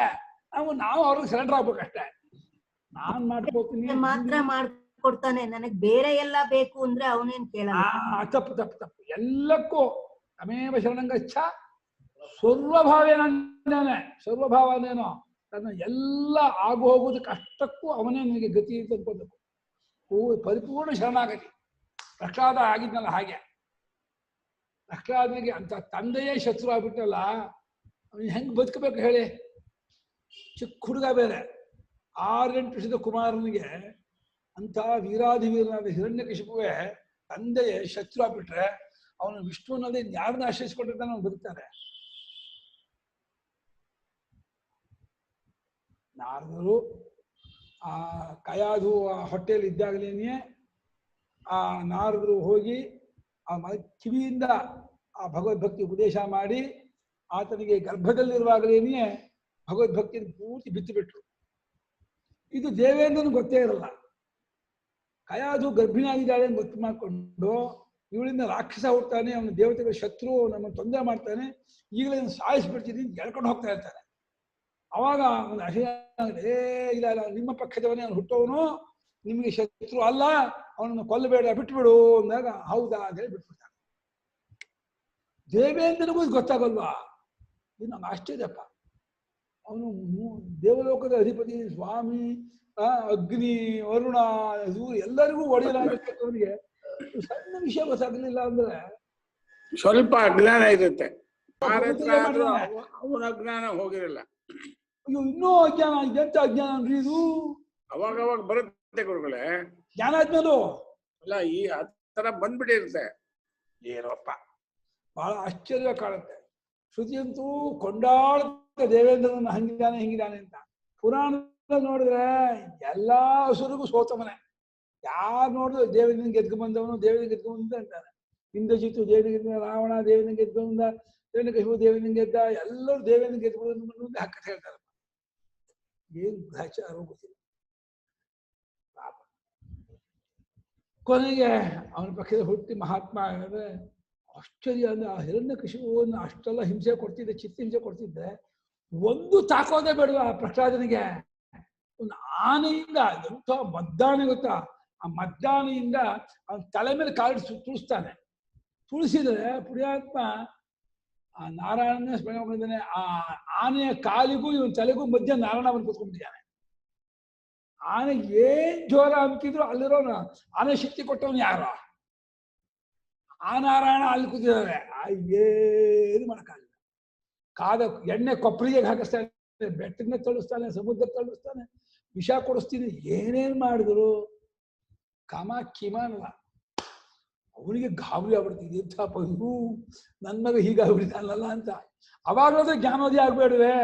ಏನೋ ಪ್ರಹ್ಲಾದ ಇಷ್ಟೆಲ್ಲ ಮಾಡುದು ನಿಂಗೆ ಏನೂ ಆಗ್ತಿಲ್ವಲ್ಲ, ಯಾವನು ನಿನ್ನ ರಕ್ಷಕ ಅಂತಂದಾಗ ಹೇಳ್ತಾನೆ, ಅಪ್ಪ ನಿನಗೂ ನನಗೂ ವಿಶ್ವಕ್ಕೂ ಸಮಸ್ತಕ್ಕೂ ನಾರಾಯಣನೇ ಕಣಪ್ಪ ರಕ್ಷಕ, ಅವನೇಪ್ಪ ಸ್ವಾಮಿ, ಅವನದೇಪ್ಪ ಜಗತ್ತು, ಅವನೇ ಪರಮಾರ್ಥ ಅಂತ ಅಷ್ಟೆಲ್ಲ ಹೇಳಿದ್ರೆ ಏನ್ರಿ ಅವಿವೇಕ ಅಜ್ಞಾನ ಅಂದ್ರೇನು? ಅದರ ಡೆನ್ಸಿಟಿ ಎಷ್ಟಿರ್ಬೇಡ ಅವನ ಹಿರಣ್ಯಕಶಿಪುವಿನಲ್ಲಿ ಅಜ್ಞಾನದ್ದು. ಅರ್ಥವೇ ಆಗೋದು ಬೇಡವೆ. ಅಷ್ಟರ ಮಟ್ಟಿಗೆ ಮಗನೇ ಉಪದೇಶ ಮಾಡಿದ್ರು ಕೂಡ ಮಮಾಂತರಾತ್ಮ ತವಚ ಕೇಚಾನ್ಯೇ ಭೂಮಿ ಸಂಸ್ಥಿತಾ ಶು ಮಾಡ್ತಾನೆ. ಅಪ್ಪ ನನ್ನ ಅಂತರಾತ್ಮ, ನಿನಗೂ ಭೂಮಿ ಮೇಲೆ ಎಲ್ಲರಿಗೂ ಅವನೇ ಕಣಪ್ಪ ಅಂತರಾತ್ಮ. ಅವನು ಎಲ್ಲಿಲ್ಲ ಅಂತ ಹೇಳಿ, ಯಾವ್ದಲ್ಲ ಅಂತ ಹೇಳಿ ಹಂಗ ಹೇಳಿದ್ರು ಇವನ ಇದಕ್ಕೆ ಅರ್ಥವೇ ಆಗೋದು ಬೇಡವೆ. ಪಾನ್ನಿಧಿ ಸಮುದ್ರ ಸ್ವರೂಪನಾಗಿದ್ದಾನೆ, ಸಾಗರನಾಗಿದ್ದಾನೆ ಪರಮಾತ್ಮ, ಅಧಿಷ್ಠಾನವಾಗಿದ್ದಾನೆ, ಎಲ್ಲರಿಗೂ ನೆಲೆ ಆಶ್ರಯ ಆಧಾರವಾಗಿದ್ದಾನೆ. ಅಷ್ಟೇ ಅಲ್ಲ, ಅಪ್ರಮತ್ತ. ನಮಗೆ ತುಂಬಾ ಆಪತ್ತು ಬಂದ್ಬಿಟ್ಟಿದೆ. ಆಪತ್ತು ಬಂದ್ಬಿಟ್ಟು ನಾವು ಪೂಜೆ ಮಾಡ್ತಿದ್ದಾಗ ಈಗ ಭಗವಂತ ನಮ್ಮ ಪೂಜೆನ ನೋಡ್ತಾನ, ಕೇಳಿಸ್ಕೊತಾನ, ನಮ್ಮಂತ ಕೇಳಿಸ್ಕೊತಾನ, ನಮ್ಮ ಭಕ್ತಿ ಅರ್ಥ ಆಗತ್ತಾ, ಅವನ ತಲುಪತ್ತಾ, ಬೇಗ ನಮ್ದು ತಲುಪ್ಬಿಟ್ಟು ನಮ್ಗೆ ಹುಷಾರು ಮಾಡ್ಬಿಟ್ರೆ ಸಾಕಪ್ಪ ಅಂತ ನನ್ನ ಮಗನಿಗೋ ತಂದೆಗೋ ತಾಯಿಗೋ ಗಂಡಂಗೋ ಹೆಂಡತಿಗೋ ಏನೋ ಒಂದು ಆಪತ್ತು ಬಂದಿದ್ರೆ ತಕ್ಷಣ ಅದಕ್ಕಾಗಿ ಒಂದು ಪೂಜೆ ಮಾಡ್ತಿದ್ರೆ, ಅಯ್ಯೋ ಈ ಪೂಜೆ ಮಾಡಿ ಅದು ಅವನಿಗೆ ಹೋಗಿ ಯಾಕೆ ಪೋಸ್ಟ್ ಮಾಡಿದ್ರೆ ಪೋಸ್ಟ್ ಮಾಡಿ 3 ದಿವಸ 4 ದಿವಸ ಆಗುತ್ತೆ ತಲುಪಕ್ಕೆ. ಹೀಗೆ ನಾನು ಪೂಜೆ ಮಾಡಿದ್ದು ಪೋಸ್ಟ್ ಮಾಡಿ ಪರಮಾತ್ಮ ತಲುಪಕ್ಕೆ ಎಷ್ಟಿರಪ್ಪ, ಹಂಗ ಅನ್ಕೋಬೇಡಿ. ಅಪ್ರಮತ್ತನೇನೋ ನಿರಂತರ ಎಚ್ಚರದಿಂದ ಇರುವಾತನು, ಪ್ರಮತ್ತನಲ್ಲದನು ಎಚ್ಚರಿಕೆಯಿಂದ ಕೂಡಿಕೊಂಡವನು, ಯಾವಾಗಲೂ ನಿಮ್ಮ ಹೃದಯದಲ್ಲೇ ಇದ್ದು ಸರ್ವದಾ ಸಾಕ್ಷಿಯಾಗಿ ನೋಡ್ತಾ ಇದ್ದಾನೆ. ಒಂದು ಸಲ ಕೇಶವ ನಾರಾಯಣ ಅಂದ್ರೆ ಅದಕ್ಕೆ ಹೋಗ್ಬಿಡ್ತಾನೆ ಅವನು. ಅಷ್ಟಕ್ಕೆ ಅವನು ಬಂದ್ಬಿಟ್ಟು ಏನಪ್ಪಾ ಏನಾಗಬೇಕೋ ನನ್ನಿಂದ ಹೇಳು ಅಂತ ಹೇಳಿ ಅಷ್ಟರ ಮಟ್ಟಿಗೆ ಅವನು ಸ್ವಂತ ಕಟ್ಟಿ ಕಾಯ್ತಾ ಇದ್ದಾನೆ. ನಾನು ಏನ್ ಮಾಡ್ಲಿ, ಭಕ್ತನಿಗೆ ಏನು ಅನುಗ್ರಹ ಮಾಡ್ಲಿ, ಏನು ನಮಗೆ ಒಳ್ಳೇದು ಮಾಡ್ಲಿ ಕಾಯ್ತಾ ಇದ್ದಾನಂತೆ ಪರಮಾತ್ಮ. ಹಾಗಾಗಿ ಪರಮಾತ್ಮನಿಗೆ ತಲುಪತ್ತೋ ಇಲ್ವೋ, ಮುಟ್ಟತ್ತೋ ಇಲ್ವೋ ಅವನು ಎಚ್ಚರಿಕೆ ಯಾವುದೋ ಗಮನದಲ್ಲಿ ಇದ್ಬಿಡ್ಲಿ ಅವನು. ನಾವು ಪೂಜೆ ಮಾಡಿ ದಂಡ ಆಗ್ಬಿಟ್ರೆ ಏನ್ ಮಾಡೋದು? ನಾವು ಕಷ್ಟಪಟ್ಟು ಸಹಸ್ರನಾಮ ಹೇಳಿದ್ವಿ, ಇಲ್ಲ ಅಷ್ಟೋತ್ಸವ ಹೇಳಿದ್ವಿ, ಗಂಟೆಗಟ್ಟಲೆ ಪೂಜೆ ಮಾಡಿದ್ವಿ. ಅದೇ ಪರಮಾತ್ಮ ನಾವು ಪೂಜೆ ಮಾಡುವಾಗ ಇನ್ಯಾವುದೋ ಗಮನದಲ್ಲಿ ಇದ್ಬಿಟ್ಟು ಇನ್ಯಾವುದೋ ಕೆಲಸದಲ್ಲಿ ಕಾರ್ಯದಲ್ಲಿ ಮಗ್ನ ಆಗ್ಬಿಟ್ಟಿದ್ರೆ ನಮ್ಮ ಪೂಜೆಯನ್ನು ಲಕ್ಷಿಸದೆ ಹೋದ್ರೆ ನಮ್ಗೆ ಹೆಂಗ್ ಫಲ ಕೊಡ್ತಾನೆ ಅವನು ಅಂತ ನೀವು ಅನುಮಾನ ಪಡಬೇಡಿ. ಅವನಿಗೆ ಅಟ್ಟೆ ಒಂದೇ ಕಾಲಕ್ಕೆ ಇಡೀ ವಿಷಯಗಳಿಗೆ ಗಮನ ಕೊಡಕ್ ಬರುತ್ತೆ ಅವನಿಗೆ, ಅಂಥ ಮನಸ್ಕನವನು. ಹಾಗಾಗಿ ನಮ್ಮ ಪೂಜೆ ಅಷ್ಟೇ ಅಲ್ಲ, ನಮ್ಮ ಚಲನವಲನೆಯನ್ನ ಪ್ರತಿಕ್ಷಣಕ್ಕೂ ಎವೈಕ್ಕದೆ ನೋಡ್ತಾ ಇರ್ತಾನೆ. ಅವನಿಗೆ ಗೊತ್ತಾಗದೇ ಇರೋದು ಏನೂ ಇಲ್ಲ. ಯಾವಾಗಲೂ ಎಚ್ಚರಿಕೆ ತಪ್ಪದವನು.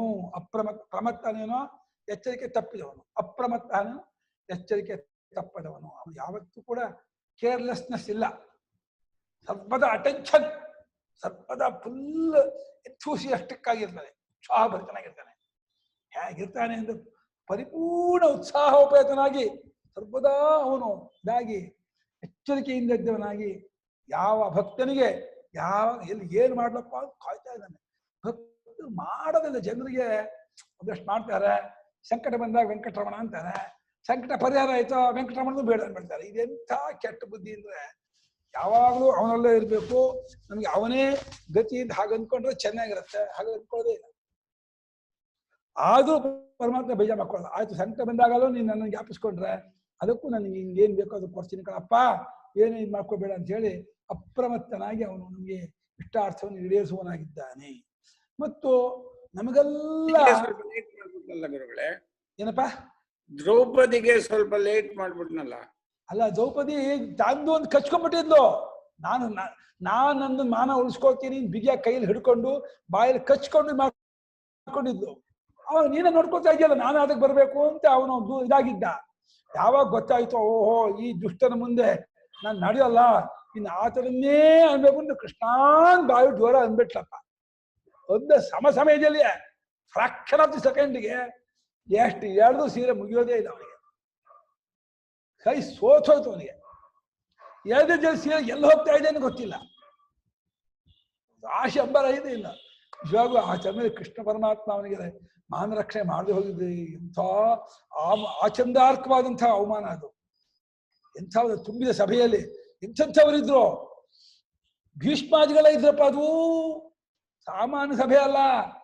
ವಸೂನಾಂ ಅವತಾರಾಯ ಶಂತನೋರಾತ್ಮಜಾಯಿತ ಗಂಗಾಪುತ್ರಾಯ ಭೀಷ್ಮಾಯ ಆಬಾಲ್ಯ ಬ್ರಹ್ಮಚಾರಿಣೆ ಅಂಥ ಭೀಷ್ಮರು ಇದ್ದಂಥ ಸಭೆಯಲ್ಲಿ ಇಂಥ ಅವಮಾನ ನಡೀತು ಅಂತಂದ್ರೆ ಆ ದ್ರೌಪದಿಗೆ ಹೇಗೆ ಆಗ್ಬೇಡ, ಆ ಕುಂತಿಗೆ ಏನು ಅನ್ಸ್ಬೇಡ, ತನ್ನ ಅತ್ಯಾಗಿ ಕುಂತಿಗೆ ಎಷ್ಟು ಬೇಜಾರಾಗಬೇಡ, ಆ ಪಾಂಡವರಿಗೆ ಏನು ಅನ್ಸ್ಬೇಡ. ಅಂಥಾದ್ರೂ ಧರ್ಮರಾಜ ಸಂಯಮ ತೋರಿಸಿದ ಅಂದ್ರೆ ಆ ಧರ್ಮರಾಜನ ಹೇಳಿತೆ ನಾನು ಸಂಯಮ ನೋಡುವ ಅವನು ಏನು ಮುಂಚೆ ಅವನಿಗೆ ಭವಿಷ್ಯ ಜ್ಞಾನ ಅವನಿಗಿತ್ತು, ತ್ರಿಕಾಲ ಜ್ಞಾನಿ ಆಗಿದ್ದು ಕೃಷ್ಣ ಕಾಪಾಡ್ತಾನೆ ಅನ್ಕೊಂಡಿದ್ದ ಏನನ್ನೋ ಅಂತ ಗೊತ್ತಾಗಲ್ಲ.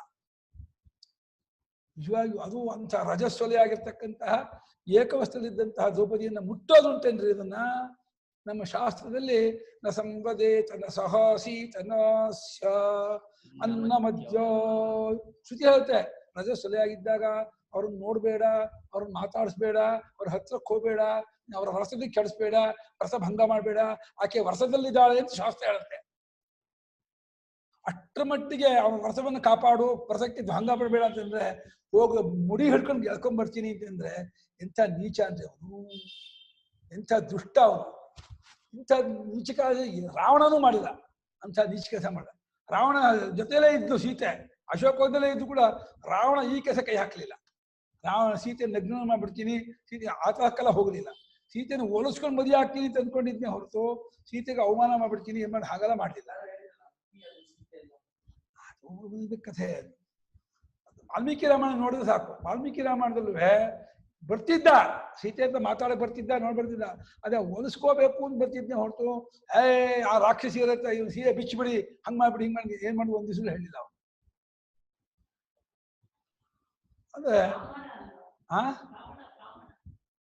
ಯಾವೆಲ್ಲ ಆಗ್ಲಿ ನಿಜ ಕೆಲಸ ಆದ್ರೂ ಕೂಡ ಈ ದುಶ್ಯಾಸನ ಮಾಡಿದ ಕೆಲಸ ಇದೆಯಲ್ಲ ಅತ್ಯಂತ ಹೇಸಿಗೆತನ, ಅತ್ಯಂತ ನೀಚದ ಪರಮಾವಧಿ. ಅದು ನೀಚಿತನದ ಪರಮಾವಧಿ.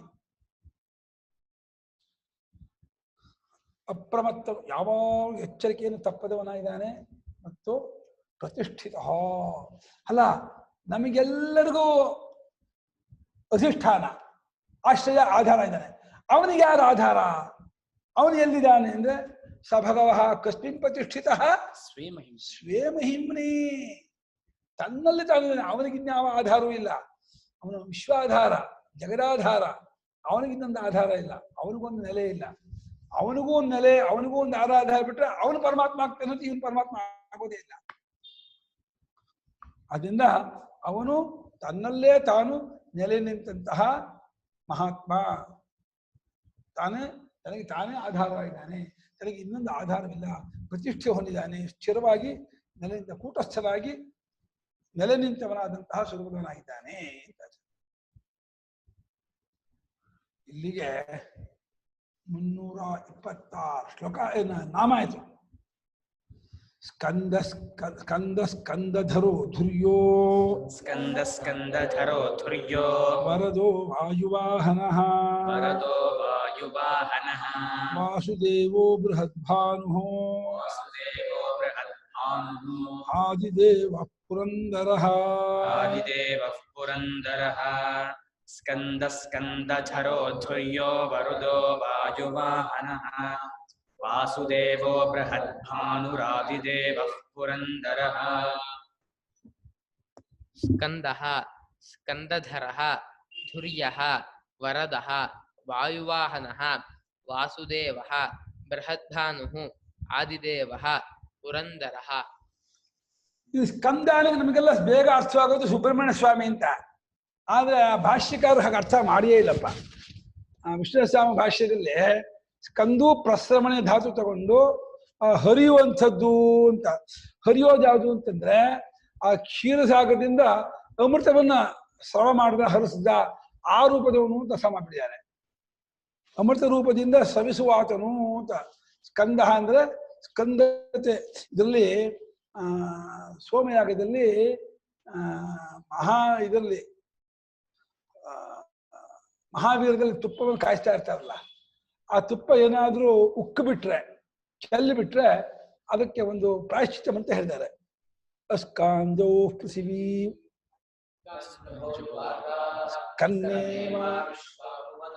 ಕನ್ನೋ ಸ್ಕಂದ ಅಂದ್ರೆ ಉಕ್ಕಿದ್ದು, ಜಾರಿದ್ದು, ಹರಿದು ಬಂದದ್ದು ಅಂತ. ಅದು ದೋಷ ಹವಿಸ್ಸ ಆಯ್ತು ಅಂತ. ಹಾಗೆ ಉಕ್ಕು ಬಂದದ್ದು, ಹರಿದು ಬಂದದ್ದು ಅಂತ ಅರ್ಥ ಮಾಡಿಕೊಂಡು ಆ ಅಮೃತ ರೂಪದಿಂದ ಹರಿದು ಬಂದವನು, ಕ್ಷೀರಸಾಗರದಲ್ಲಿ ಅಮೃತ ರೂಪದಿಂದ ಹರಿದು ಬಂದವನಾದ ಪರಮಾತ್ಮನಿಗೆ ಸ್ಕಂದ ಅಂತ ಅರ್ಥ ಮಾಡಿಬಿಟ್ಟಿದ್ದಾರೆ. ಅದು ನಮಗೆ ಸ್ಪಷ್ಟವಾಗಿ ಸೇನಾನೀನಾಮಹಂ ಸ್ಕಂದ ಸರಸಾಮಸ್ಮಿ ಸಾಗರ ಅಂತ ಗೀತೆಯಲ್ಲಿ ಸ್ಕಂದ ರೂಪದವನು ನಾನೇ ಸುಬ್ರಹ್ಮಣ್ಯ ಸ್ವಾಮಿ ಅಂತ ಹೇಳ್ಕೊಂಡಿದ್ದಾನೆ. ಆ ಅರ್ಥ ಮಾಡ್ಬೋದಾಯ್ತು, ಯಾಕೋ ಭಾಷ್ಯಕಾರ ಅರ್ಥ ಮಾಡೇ ಇಲ್ಲ. ಜಗ್ಗು ಸ್ಕಂದ ಇತ್ಯಾಚಕ್ಷ್ಯತೆ. ಬ್ರಹ್ಮವಿದ್ಯಾಚಾರ್ಯ ಅವನು, ಚತುಷ್ಷಷ್ಟಿ ವಿದ್ಯಾ ಪಾರಂಗತನಾದಂತಹ ನಾರದ ಮಹರ್ಷಿಗಳಿಗೆ ಉಪದೇಶ ಮಾಡಿದಂತಹ ಸನತ್ ಕುಮಾರ ಅವನ ಸ್ಕಂದ. ಸನತ್ ಕುಮಾರನ ಸ್ಕಂದ ಅಂತ ಉಪನಿಷತ್ತಲ್ಲಿ ಇದೆ. ಜಗ್ಗು ಸ್ಕಂದ ಇತ್ಯಾಚಕ್ಷ್ಯತೆ ಅಂತ ಛಾಂದೋಗ್ಯದಲ್ಲಿ 7ನೇ ಅಧ್ಯಾಯ ಭೂಮಿ ವಿದ್ಯೆ ಉಪದೇಶ ಮಾಡ್ತಾರೆ ಅವರೇ. ಅಂತ ಬ್ರಹ್ಮವಿದ್ಯಾಚಾರ್ಯನಾದ ಸ್ಕಂದ ರೂಪ ಅಂತ ಅರ್ಥ ಮಾಡ್ಬೋದಾಗಿತ್ತು. ಯಾಕೆ ಹಂಗ್ ಮಾಡ್ಲಿಲ್ವೋ ಗೊತ್ತಾಗ್ಲಿಲ್ಲ. ಭಾಷ್ಯಕಾರರು ಇಲ್ಲಿ ಸ್ಕಂದನಕ್ಕೆ ಸ್ಕಂದಂಗೆ ದೇವಸೇನಾಪತಿ ಅಂತಾನು ಹೇಳ್ತಾರಲ್ವಾ ಗುರುಗಳೇ? ಹೌದು, ಸೇನಾನಿ ಅವನು, ದೇವಸೇನಾಪತಿಯೇ. ಅವನು ತಾರಕಾಸುರ ಸಂಹಾರ ಮಾಡೋದಕ್ಕೋಸ್ಕರವಾಗಿ ಬಂದವನವನು. ಅವನಿಗೆ ಏನಾಯ್ತು ಗೊತ್ತಾ, ಈಶ್ವರನಿಗೆ ಮೊದಲನೇ ಹೆಂಡತಿ ಕಾತ್ಯಾಯಿನಿ, ಅವನು ದಕ್ಷ ಪ್ರಜಾಪತಿಯ ಮಗಳು. ಅದು ದಕ್ಷ ಪ್ರಜಾಪತಿಯ ಮಗಳಾಗಿದ್ದಾಗ ಒಂದು ಅವನು ತನ್ನ ದಕ್ಷ ಪ್ರಜಾಪತಿ ತನ್ನ 8 ಕುಮಾರಿಯರನ್ನು ಬೇರೆ ಬೇರೆ ಬೇರೆ ಬೇರೆ ಋಷಿಗಳು ಕೊಟ್ಟು ಕಾತ್ಯಾಯನಿಯನ್ನು ಪರಮೇಶ್ವರನ ಕೊಟ್ಟು ಮದುವೆ ಮಾಡಿರ್ತಾನೆ. ಆಗ ಏನಾಗ್ಬಿಡುತ್ತೆ, ಒಂದು ಯಜ್ಞಕ್ಕೆ ಶಿವನೇ ಬ್ರಹ್ಮತ್ವವನ್ನು ಪಡ್ಕೊಂಡು ಹಾಕೊಂಡಿರ್ತಾನೆ. ಈಶ್ವರನ ಬ್ರಹ್ಮತ್ವಕ್ಕೆ ಕೊಟ್ಟಿರ್ತಾರೆ. ಶಿವ ಬ್ರಹ್ಮತ್ವವನ್ನು ಮಾಡ್ತಾ ಇರ್ತಾನೆ. ಆ ಬ್ರಹ್ಮತ್ವವನ್ನು ಮಾಡ್ತಿರ್ಬೇಕಾದ್ರೆ, ಯಜ್ಞ ನಡ್ತಿರ್ಬೇಕಾದ್ರೆ ಆ ದಕ್ಷ ಪ್ರಜಾಪತಿ ಯಜ್ಞಶಾಲೆ ಪ್ರವೇಶ ಮಾಡ್ಬಿಟ್ಟು ಬರ್ತಾನೆ. ಓ, ದಕ್ಷ ಪ್ರಜಾಪತಿ ಬಂದ, ದೊಡ್ಡವನ್ ಬಂದ ಅಂತ ಹೇಳ್ಬಿಟ್ಟು ಎಲ್ಲರೂ ಯಜ್ಞ ಕೊಡ್ತಾರೆ. ಆದ್ರೆ ಬ್ರಹ್ಮಸ್ಥಾನದಲ್ಲಿ ಕೂತ್ಕೊಂಡಂತ ಶಿವನಿಗೆ ಹೇಳೋ ಹಾಗಿರ್ಲಿಲ್ಲ. ಹೇಳೋ ತಪ್ಪೋದು. ಯಜ್ಞಕ್ಕೆ ಅದು ಚ್ಯುತಿ, ಯಜ್ಞಕ್ಕೆ ಅದು ದೋಷ ಆಗತ್ತೆ, ತಪ್ಪಾಗತ್ತೆ. ಹಾಗಾಗಿ ಅವನ ಗೌರವ ಇತ್ತು, ಮಾವನ್ ಗೌರವ ಇತ್ತು, ತುಂಬಾ ಪೂಜೆ ಎಲ್ಲ ಇತ್ತು. ಆದ್ರೆ ಎದ್ದು ನಿಲ್ಲಿಲ್ಲ ಅನ್ನೋ ಒಂದೇ ಕಾರಣಕ್ಕೆ ಆ ದಕ್ಷ ಪ್ರಜಾಪತಿ ಬೈದ ಬೈದ ಬೈದ ಬೈದ ಅಂದ ಅಂದ ಅಂದ ಶಿವನನ್ನ, ನಿನಗೆ ಹೆಣ್ ಕೊಟ್ಟಲ್ಲ, ನನಗೆ ಹೇಳ್ಕೋಬೇಕು ಅಂತ ನೀ ಬೂದಿ ಬಿಡ್ಕ, ವಶಾನವಾಸಿ, ತಿನ್ನಕ್ಕಿಲ್ಲ, ವಿಷ ತಿಂದವನು, ಹಾವು ತಿಂದು ತುತ್ತವನು, ಅಂಥ ನೀನು ನೀಚ, ಇನ್ನು ಭೂತಗ್ರಹ ಅನುಸರನು ನೀನು ಅಂತ ಹೇಳಿ ಬೈದು ಬೈದು ಬೈದು ಎಷ್ಟು ಬೈದ್ರು ಕೂಡ ಆ ಪುಣ್ಯಾತ್ಮ ಆತ್ಮಾರಾಮ. ಮೊದಲನೇದಾಗಿ ಹೆಣ್ಣು ಕೊಟ್ಟ ಮೇಲೆ ಮಾವ, ತಂದೆ ಸ್ಥಾನ, ಗುರುಸ್ಥಾನ. ಎರಡನೇದಾಗಿ ಸ್ವಯಂ ಆತ್ಮಾರಾಮನಾಗಿರ್ತಕ್ಕಂಥ ತತ್ವಜ್ಞಾನಿ, ಅಭಿಮಾನವೇ ಇಲ್ಲದವನು. ಹೇಳಿ ಏನಂತ ಹೇಳಿದ್ರೆ ಅಷ್ಟು ಏನಂದ್ರು ವಿಕಾರವೇ ಆಗ್ಲಿಲ್ಲ. ಅದು ಇನ್ನೂ ಇಮ್ಮಡಿ ಆಗ್ಬಿಡ್ತದು. ಆ ದಕ್ಷ ಪ್ರಜಾಪತಿಗೆ ಆ ಕೋಪ 1ಕ್ಕೆ 2 4 ಹೆಚ್ಚಾಗ್ಬಿಡ್ತು. ಯಾಕೆಂದ್ರೆ ಇವನೇನಾನು ಅಂತಾನೋ ಪ್ರತಿಕಾರ ಮಾಡ್ತಾನೋ ಒಂದು ಪ್ರತೀಕಾರ ಮಾಡಲಿಲ್ಲ, ಏನು ಅದಕ್ಕೆ ಚಕಾರ್ಸ್ತಕ ಮಾತಾಡ್ಲಿಲ್ಲ. ಭಾರಿ ಸಿಟ್ಟು ಹೆಚ್ಚಾಗ್ಬಿಡ್ತು. ಅವತ್ತಿನ ಮುಂದಕ್ಕೆ ಯಾವುದಕ್ಕೂ ಶಿವನನ್ನ ಕರೆಯೋಲ್ಲ, ಮಾಡಲ್ಲ ಅಂತ ಹೇಳ್ಬಿಟ್ಟು ಆಮೇಲೆ ಒಂದು ಸ್ವಲ್ಪ ದಿವಸದ ಒಂದು ದೊಡ್ಡ ಯಜ್ಞವನ್ನ ಅವನು ಮಾಡ್ಬೇಕು ಅಂತ ಸಂಕಲ್ಪ ಮಾಡ್ತಾನೆ. ಆ ದೊಡ್ಡ ಯಜ್ಞಕ್ಕೆ ಎಲ್ಲಾ ಋಷಿಮುನಿಗಳನ್ನು ಕರೀತಾನೆ, ತನ್ನ ಹೆಣ್ಮಕ್ಕಳನ್ನು ಕರೀತಾನೆ. ಕಾತ್ಯಾಯಿನಿಯನ್ನು ಶಿವನನ್ನು ಕರೆಯೋದೇ ಇಲ್ಲ, ಆಹ್ವಾನ ಕೊಡೋದೇ ಇಲ್ಲ. ಅವರಿಬ್ಬರು ಕೈಲಾಸ ಪರ್ವತದಲ್ಲಿ ಇರ್ತಾರೆ. ಯಾರೋ ಈಶ್ವರ, ಕಾತ್ಯಾಯಿನಿ ಕೈಲಾಸದಿದ್ದಾರೆ. ಆದ್ರೆ ಅದೇ ಹಿಮಕ್ಕೆ ಜಾಗದಂತ ಅನೇಕ ಋಷಿಗಳು ತಮ್ಮ ತಮ್ಮ ಉತ್ತಮವಾದಂತಹ ವಿಮಾನಗಳಿಂದ ಅದೇ ಶಿವನ ಸ್ಥಾನಾಶ್ವದ ಮೇಲೆ ಹಾರ್ಕೊಂಡು ಹೋಗ್ತಾ ಇರ್ತಾರೆ. ಅದು ಯಜ್ಞಕ್ಕಾಗಿ ಹೋಗ್ತಾ ಇರ್ತಾರೆ. ಇವಳಿಗೂ ಗೊತ್ತಾಯ್ತು, ಕಾತ್ಯಾಯಿನಿಗೂ ನಮ್ಮ ಅಪ್ಪ ಯಜ್ಞ ಮಾಡ್ತಿದ್ದಾನೆ, ಹೋಗೋಣ ಅಂತ. ಅದಕ್ಕೆ ಹೋಗಿ ಶಿವನತ್ತ ಹೇಳ್ತಾಳೆ, ಹೋಗೋಣ ನಾವು ಅಂತ. ಇಲ್ಲ, ನಮ್ಗೆ ಗೊತ್ತಿದ್ದು ಆಹ್ವಾನ ಕೊಟ್ಟಿಲ್ಲ, ಹೋಗ್ಬಾರ್ದು ನಾವು, ಇದು ಮರ್ಯಾದೆ ಅಲ್ಲ, ಅವಮಾನ ಆಗತ್ತೆ, ಹೋಗೋದು ಬೇಡ ಅಂತ ಅಂತಾನೆ. ಅವಳಿಗೆ ಅಯ್ಯೋ ಬೇಡ ಅಂತಾರಲ್ಲ ಅಂತ ಹೇಳಿ ಒತ್ತಾಡ್ತಾ ಇದ್ದಾಳೆ ಕಾತ್ಯಾಯಿನಿ. ಎಲ್ಲ ಆಕಳಿಗೆ ಹೋಗುವ ಮಾತಾಡ್ಕೊಂಡು ಹೋಗ್ತಾ ಇದ್ದಾನೆ, ಒಳ್ಳೊಳ್ಳೆ ಸೀರೆ ಹೋಗ್ಕೊಂಡು ಹೋಗ್ತಾ ಮಾಡ್ತಿದ್ದಾರೆ. ಎಷ್ಟೆಲ್ಲ ಇನ್ನೊಂದು ದಿವಸ ಹೇಳಿದು ಯಾವತ್ತು ಹೇಳಿದ್ರು ಶಿವ ಮಾತ್ರ ಜಗ್ಗಲಿಲ್ಲ. ಕೊನೆ ನಾನು ಹೋಗ್ತೀನಿ ಕೂತ್ಕೊಂಡ್ಬಿಟ್ಲು ಅವಳು. ಅವಳಿಗೆ ತಡೆಯಕ್ಕಾಗಲಿಲ್ಲ. ನಂಗೆ ತವ್ರ ಮನೆ ನಾನು ಹೋಗ್ಬೇಕು, ನಾನು ಅಮ್ಮನ ಮಾತಾಡ್ಸ್ಕೊಂಡ್ ಬರ್ತೀನಿ, ಅಪ್ಪನ ಕಂಡು ಬರ್ತೀನಿ, ಎಲ್ಲ ಅಕ್ಕ ತಂಗಿಯರು ಇರ್ತಾರೆ, ಎಲ್ಲರೂ ಇರ್ತಾರೆ, ನಾನು ಹೋಗ್ತೀನಿ. ಶಿವ ಮುಂಚೆ ಬೇಡ ಅಂತಾನೆ, ಬೇಡ ನಿಮ್ಗೆ ಅವಮಾನ ಆಗತ್ತೆ, ಹೋಗ್ಬೇಡ ಅಂತ ಎಷ್ಟು ಹೇಳಿದ್ರು ಕೇಳಿಲ್ಲ. ಅದಿದೆಯಲ್ಲ ಹಠ, ಒಂದು ಜಾತಿ ಬೇಡ ಬಂದಂತ ಒಂದು ಹಠ ಇತ್ತಲ್ಲ, ಆ ಹಠದಿಂದ ಅವ್ರೇನ್ ಮಾಡ್ಬಿಟ್ರು, ಹೊರಟೇ ಬಿಟ್ರು. ಹೊರಟಲ್ಲ ಅಂದ್ಬಿಟ್ಟು ಶಿವ ಏನ್ ಮಾಡ್ದ, ಪಾಪ ನೀನು ಇಷ್ಟು ಹೊರಟೇ ಬಿಟ್ಟಲ್ಲ ಅಂತ ಹೇಳ್ಬಿಟ್ಟು ಒಂದಷ್ಟು ಗಣವನ್ನು ಕಳ್ಸಿಕೊಟ್ಟ ಜೊತೆಲಿ. ಬರ್ರಪ್ಪ, ಇನ್ನೇನ್ ಮಾಡ್ತಾರೆ, ಮಾತು ಕೇಳಲಿಲ್ಲ ಅಂತ ಅಂದಾಗ ಇನ್ನೇನ್ ಮಾಡ್ತಾರೆ ಶಿವ ತಾನೆ, ಆಯ್ತಮ್ಮ ನಿನ್ನ ಇದು ಅಂತ. ಹೋದ್ರೆ ಯಜ್ಞ ಮಂಟಪಕ್ಕೆ ಹೋದ್ರೆ ತಾಯಿಯಾಗಿ ಒಬ್ರು ಮಾತಾಡ್ಸೋದೇ ಬೇಡ್ವಾ, ಎಲ್ಲ ಮಾತಾಡ್ಕೊಂಡ್ಬಿಟ್ಟಿದ್ದಾರೆ. ಅವಳು ಬಂದ್ರೆ ಅವಳಿಗೆ ಯಾವುದೇ ರೀತಿ ಪುರಸ್ಕಾರ ಕೊಡ್ಕೊಡ್ದು, ಮಾತಾಡ್ಸ್ಕೊಡ್ದು ನೋಡ್ದು. ಮಗಳಿಗೆ ಬೇರೆ ಮಕ್ಕಳಿಗೆಲ್ಲ ಹೇಳ್ಬಿಟ್ಟಿದ್ದಾನೆ ದಕ್ಷ ಪ್ರಜಾಪತಿ, ನೀವು ಕೂಡ ನಿಮ್ ತಂಗಿ ಕಾತ್ಯಾಯಿನಿ ಮಾತಾಡ್ಸ್ಕೊಡ್ದು ಅಂತ. ಪಾಪ ಅವರಿಗೇನು ದ್ವೇಷ ಇದೆ ಆದ್ರೂ ಕೂಡ ಅಪ್ಪನ ಬೇಜಾರಾಗತ್ತಲ್ಲ ಅಂದ್ರೆ ಅವರು ಮಾತಾಡ್ಸ್ತಾ ಇಲ್ಲ, ಅಮ್ಮನೂ ಮಾತಾಡ್ಸ್ತಿಲ್ಲ. ಅಪ್ಪನಂತೂ ಮಹಾ ತಿರಸ್ಕಾರ ಅಂತ ಒದ್ದೆ ಇದೆ. ಅವಳಿಗಂತೂ ಒಂಥರ ಇದಾಗ್ಬಿಡ್ತು, ಪೆಚ್ಚಾಗ್ಬಿಡ್ತು. ನಾನು ಬಂದಿದ್ದು ತಪ್ಪಾಯ್ತು, ನಾನು ಇಷ್ಟೆಲ್ಲ ನಮ್ಮ ಯಜಮಾನರು ಹೇಳಿದ್ರು ಕೂಡ ನಾನು ಕೇಳದೆ ಬಂದ್ಬಿಟ್ಟೆ, ಹಾಗೆ ಬಿಟ್ಟು ಬೇಜಾರ್ಬಿಟ್ಟು ಹಾಗೆ ವಾಪಸ್ಸಲ್ಲಿ ಬರ್ಬೋದಾಗಿತ್ತು. ಹಂಗೂ ಮಾಡ್ಲಿಲ್ಲ, ಯಜ್ಞಕೊಂಡ ಪ್ರವೇಶ ಮಾಡ್ಬಿಟ್ರು. ಅವಮಾನಕ್ಕೆ ಯಜ್ಞಕೊಂಡ ಪ್ರವೇಶ ಮಾಡಿ ಶೈಲತ್ಯಾಗ ಮಾಡ್ಬಿಟ್ರು. ಶೈಲತ್ಯಾಗ ಮಾಡಿದ್ರೆ ಅದೇನಾಗ್ಬಿಟ್ಟು, ಆ ಜೊತೆ ಹೋಗಿದ್ದಲ್ಲ ಪಾರ್ವತಿ ಕಾತ್ಯಾಯಿನಿ ಜೊತೆ ಶಿವಗಣದವರು, ಅವರೆಲ್ಲ ಓಡ್ ಬಂದ್ಬಿಟ್ರು.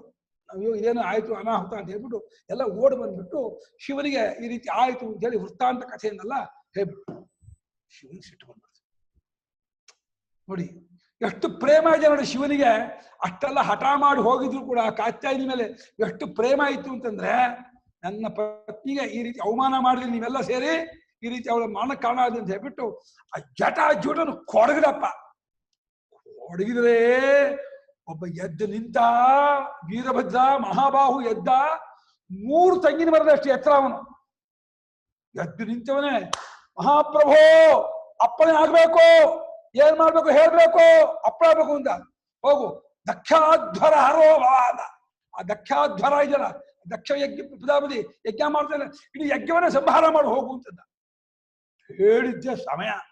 ಏನು ಕತ್ತಿ, ಒಂದು ಕತ್ತಿ ಇದೆ, 50 ಅಡಿ ಒಂದು ಕತ್ತಿ, ಫಳ ಫಳ ಫಳ ಹೊಳಿತಾ ಇದೆ. ಒಳ್ಳೆ ಕಾಲ ಯಮನಂತೆ ಬರ್ತಾ ಇದ್ದಾನೆ. ಆ ಯಜ್ಞಶಾಲೆ ನೋಡ್ತಾ ಇದ್ದಾರೆ, ಯಾವನೊಬ್ಬ ಬರ್ತಾ ಇದ್ದಾನೆ, ಇವ್ನು ಶಿವನೇ ಕಳಿಸಿದ್ದು ಅಂತ ಗೊತ್ತಾಯ್ತು. ಎಲ್ಲರೂ ನೊಡಗಿದ್ರು, ಏನ್ ಮಾಡಕ್ ಆಗುದಿಲ್ಲ. ಬಂದವನೇ ರಪ್ಪಾರವ ಹೊಡೆದ, ಎಲ್ಲರನ್ನೂ ಹೊಡೆದ್ಬಿಟ್ಟ. ಅಷ್ಟೊಂದು ತುಂಡು ಮಾಡಿ ಯಜ್ಞಕೊಂಡು ಹಾಕ್ಬಿಟ್ಟ. ಆ ದಕ್ಷ ಪ್ರಜಾಪತಿಯನ್ನು ಹೊಡೆದ ಹಾಕ್ಬಿಟ್ಟ. ಎಲ್ಲ ದೇವತೆಗಳೆಲ್ಲ ಹೆದರ್ಕೊಂಡ್ಬಿಟ್ರು. ಏನಪ್ಪ ಹಿಂಗಾಗ್ಬಿಡ್ತಲ್ಲ ಹಾಗೆ ಅಂತ ಹೇಳ್ಬಿಟ್ಟು ಸ್ತೋತ್ರ ಮಾಡಿಸ್ಕೊಂಡ್ಬಿಟ್ಟು, ಇನ್ನೇನು ಈ ಶಿವನ ಮೇಲೆ ಕೋಪ ಮಾಡೋದು, ಇನ್ನೇನು ಅದಕ್ಕೆ ಇದು ಸ್ತೋತ್ರ ಮಾಡ್ಬಿಟ್ಟು ತಕ್ಷಣ ಪ್ರಸನ್ನ ಆಗ್ಬಿಟ್ಟ. ಅವನು ಸಿಟ್ಟಾಗೋದಕ್ಕೂ ಹೊತ್ತಿಲ್ಲ, ಪ್ರಸನ್ನನಾಗೋದಕ್ಕೂ ತಡ ಇಲ್ಲ.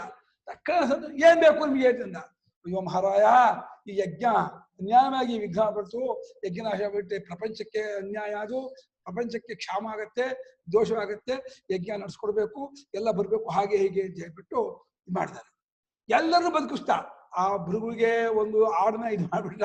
ಅವ್ರಿಗೆ ಇದೆಲ್ಲ ಹೋಗ್ಬಿಟ್ಟಿದ್ದು, ಗಡ್ಡ ಎಳ್ದು ಹಾಕ್ಬಿಟ್ಟಿದ್ರು, ಗಡ್ಡ ಕಿತ್ಕೊಂಡ್ಬಿಟ್ಟಿದ್ದು.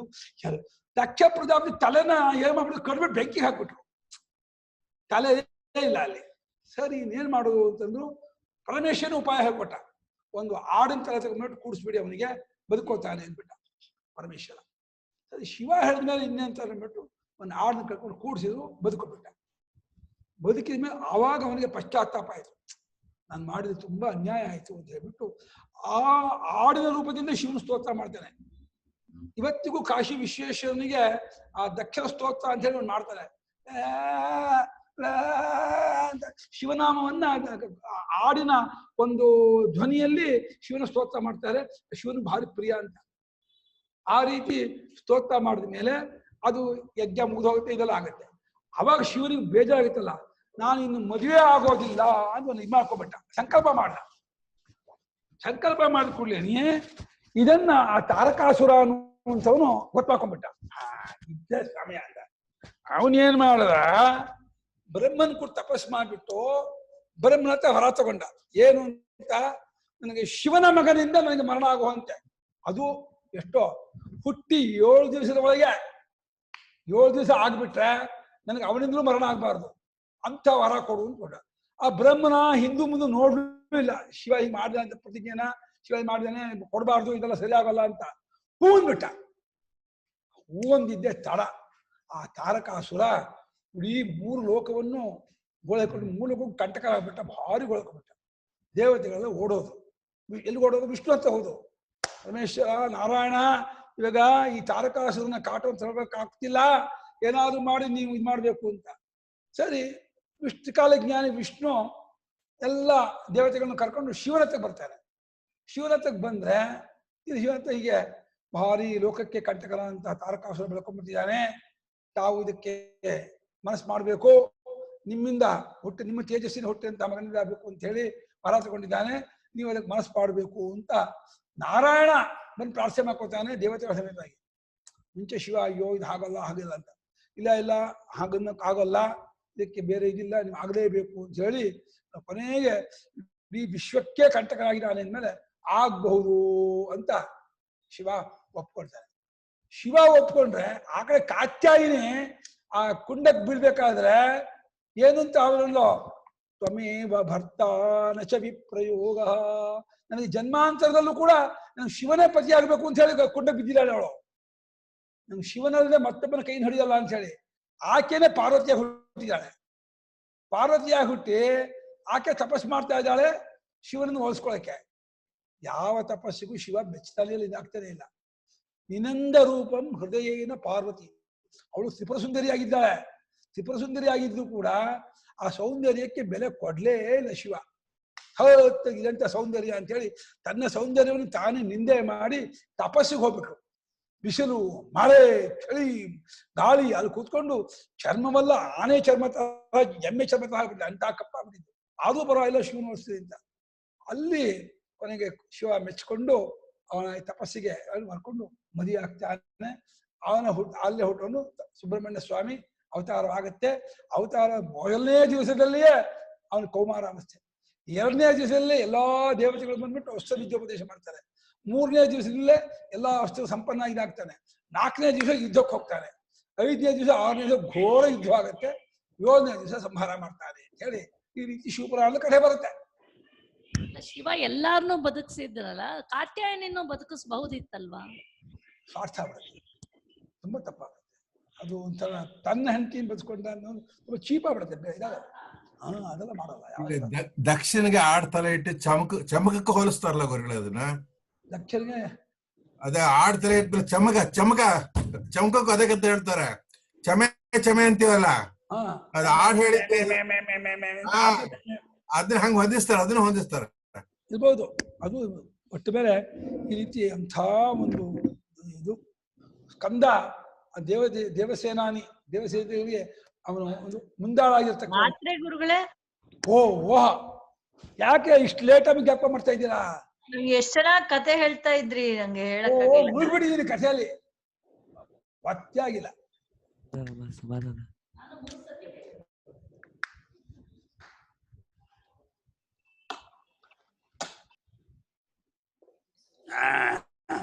ಆಯ್ತು. ಸ್ಕಂದ ಅಂದ್ರೆ ಸುಬ್ರಹ್ಮಣ್ಯ ಸ್ವಾಮಿ ಅಂತ ನಮ್ಗನ್ಸತ್ತೆ.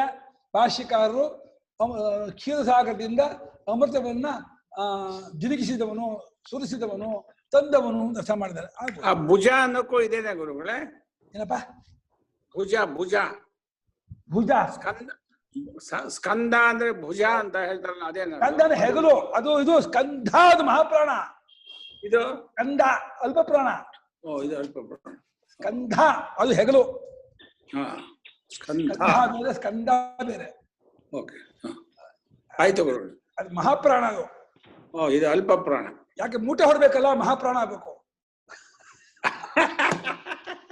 ಯಾಕಂದ್ರೆ ಮೂಟೆ ಹೊರಬೇಕಲ್ವೇ. ಸ್ಕಂಧ ಆದ್ರೆ ದಪ್ಪ ಇದೆ. ಸ್ಕಂದಧರ ಮರೆಯಲ್ಲ ಇದು, ಮರೆಯಕ್ಕೆ ಅವಕಾಶವಿಲ್ಲ ಇದ್ಮೇಲೆ. ಸ್ಕಂದ ಶಬ್ದಕ್ಕೆ ಭಾಷ್ಯಕಾರರು ಧರ್ಮ ಅಂತ ಅರ್ಥ ಮಾಡ್ಬಿಟ್ಟಿದ್ದಾರೆ. ಸ್ಕಂದಧರ ಅಂದ್ರೆ ಧರ್ಮವನ್ನು ಹೊತ್ಕೊಂಡವನು, ಧರ್ಮಧಾರಕ, ಧರ್ಮಕ್ಕೆ ಕಾರಣ ಅಂತ. ಇನ್ನೊಂದು ಅರ್ಥ ಮಾಡ್ಬೋದು, ಏನೇದನ್ನು ನಾವು ಕಳ್ಕೊಂಡಿರ್ತೀವೋ ಕಳ್ಕೊಂಡಿದ್ದನ್ನು ತಂದು ಕೊಡುವನು ಅಂತ ಮಾಡ್ಬೋದು. ಸ್ಕಂದ ಅಂದ್ರೆ ಸ್ಕನ್ನವಾಗಿರೋದು, ತಪ್ಪೋಗಿರೋದು, ಬಿಟ್ಟೋಗಿರೋದು, ಅದನ್ನು ಹೊತ್ಕೊಂಡವನು ಅಂದ್ರೆ ಅವನನ್ನ ಆರಾಧನೆ ಮಾಡಿದ್ರೆ ನಾವು ಕಳ್ಕೊಂಡಿದ್ದನ್ನು ಅವನಿಂದ ಪಡ್ಕೋಬಹುದು ಅಂತ ಅರ್ಥ ಮಾಡ್ಬೋದು. ಸ್ಕಂದ ನಾವು ಏನ್ ಕಳ್ಕೊಂಡಿದ್ದು ಎಲ್ಲಿರುತ್ತೆ ಅಂದ್ರೆ ಆ ಚೈತನ್ಯದಲ್ಲೇ ಇರುತ್ತೆ. ಚೈತನ್ಯ ಬಿಟ್ಟು ಎಲ್ಲೂ ಯಾವುದು ಹೋಗಿರಲ್ಲ. ಬಂಗಾರ ಕಳ್ಕೊಂಡಿದ್ರು, ಕಳ್ಕೊಂಡಿದ್ದು ಎಲ್ಲವೂ ಆ ಪರಮಾತ್ಮಲ್ಲೇ ಇರುತ್ತೆ. ಆ ಪರಮಾತ್ಮ ಮತ್ತೆ ಅದನ್ನು ತಂದು ಕೊಡ್ತಾನೆ ಅಂತ. ಸ್ಕಂದಧರ. ಇದು ಧುರ್ಯ. ಧುರ್ಯ ಅಂದ್ರೆ ಭಾರವನ್ನು ಹೊತ್ತವನು ಇನ್ನೊಂದು, ಮುಂದಾಳಾದವನು ಅಂತ ಒಂದು ಅರ್ಥ ಇದೆ. ಧುರಂ ಬಹತಿ ಧುರ್ಯ. ಧುರ ಅಂದ್ರೆ ಭಾರ, ಅಂದ್ರೆ ಈ ಸಂಸಾರ ವೃಕ್ಷವನ್ನೇ, ಈ ಜಗತ್ತನ್ನೇ ಹೊತ್ಕೊಂಡವನು ಅನ್ನೋ ಅರ್ಥದಲ್ಲಿ ಧುರ್ಯ. ಅಥವಾ ಮುಂದಾಳಾದವನು, ಎಲ್ಲರಿಗೂ ಅಗ್ರೇಸರನು, ಪ್ರಥಮನು ಅನ್ನೋ ಅರ್ಥನೂ ಮಾಡ್ಬೋದು. ಧುರಿಭವ. ಅದರಲ್ಲಿ ಪ್ರತಿವ್ರತಾನ ಧುರಿಭವ ಆಶೀರ್ವಾದ ಮಾಡ್ತಾರೆ ಇವರು. ಇದರಲ್ಲಿ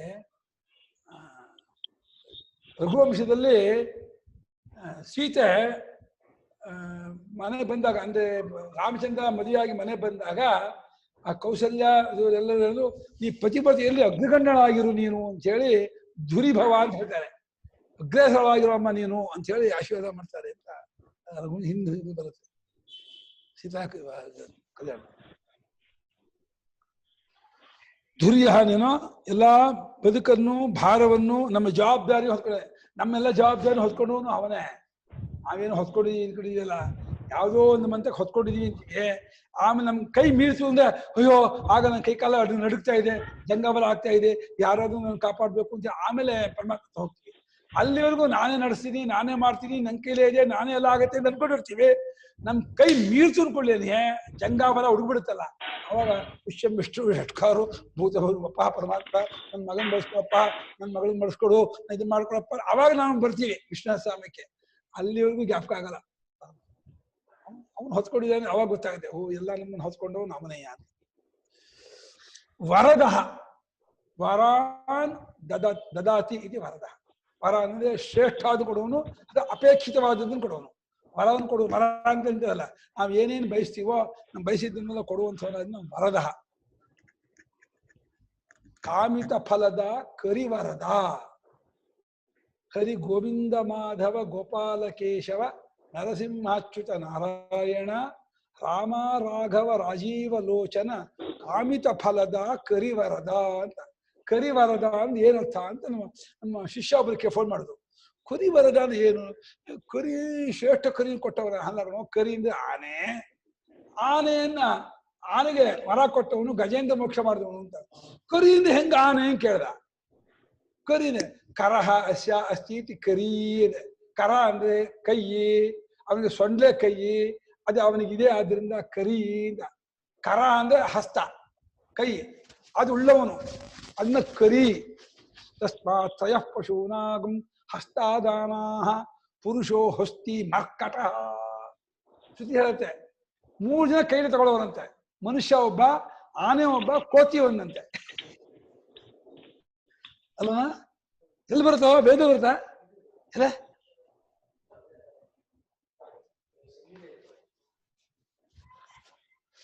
ಪಶುಗಳಲ್ಲಿ 3 ಪಶುಗಳು ಕೈನ ತಗೊಳ್ಳೋರಂತೆ.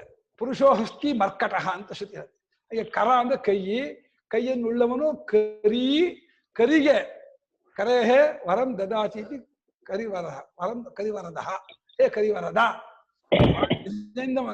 ಗಜೇಂದ್ರನಿಗೆ ವರವನ್ನು ಕೊಟ್ಟಂತಹ ಪರಮಾತ್ಮನೇ ನಮಗೆ ಸದ್ಗತಿ ಕೊಡು ಅಂತ.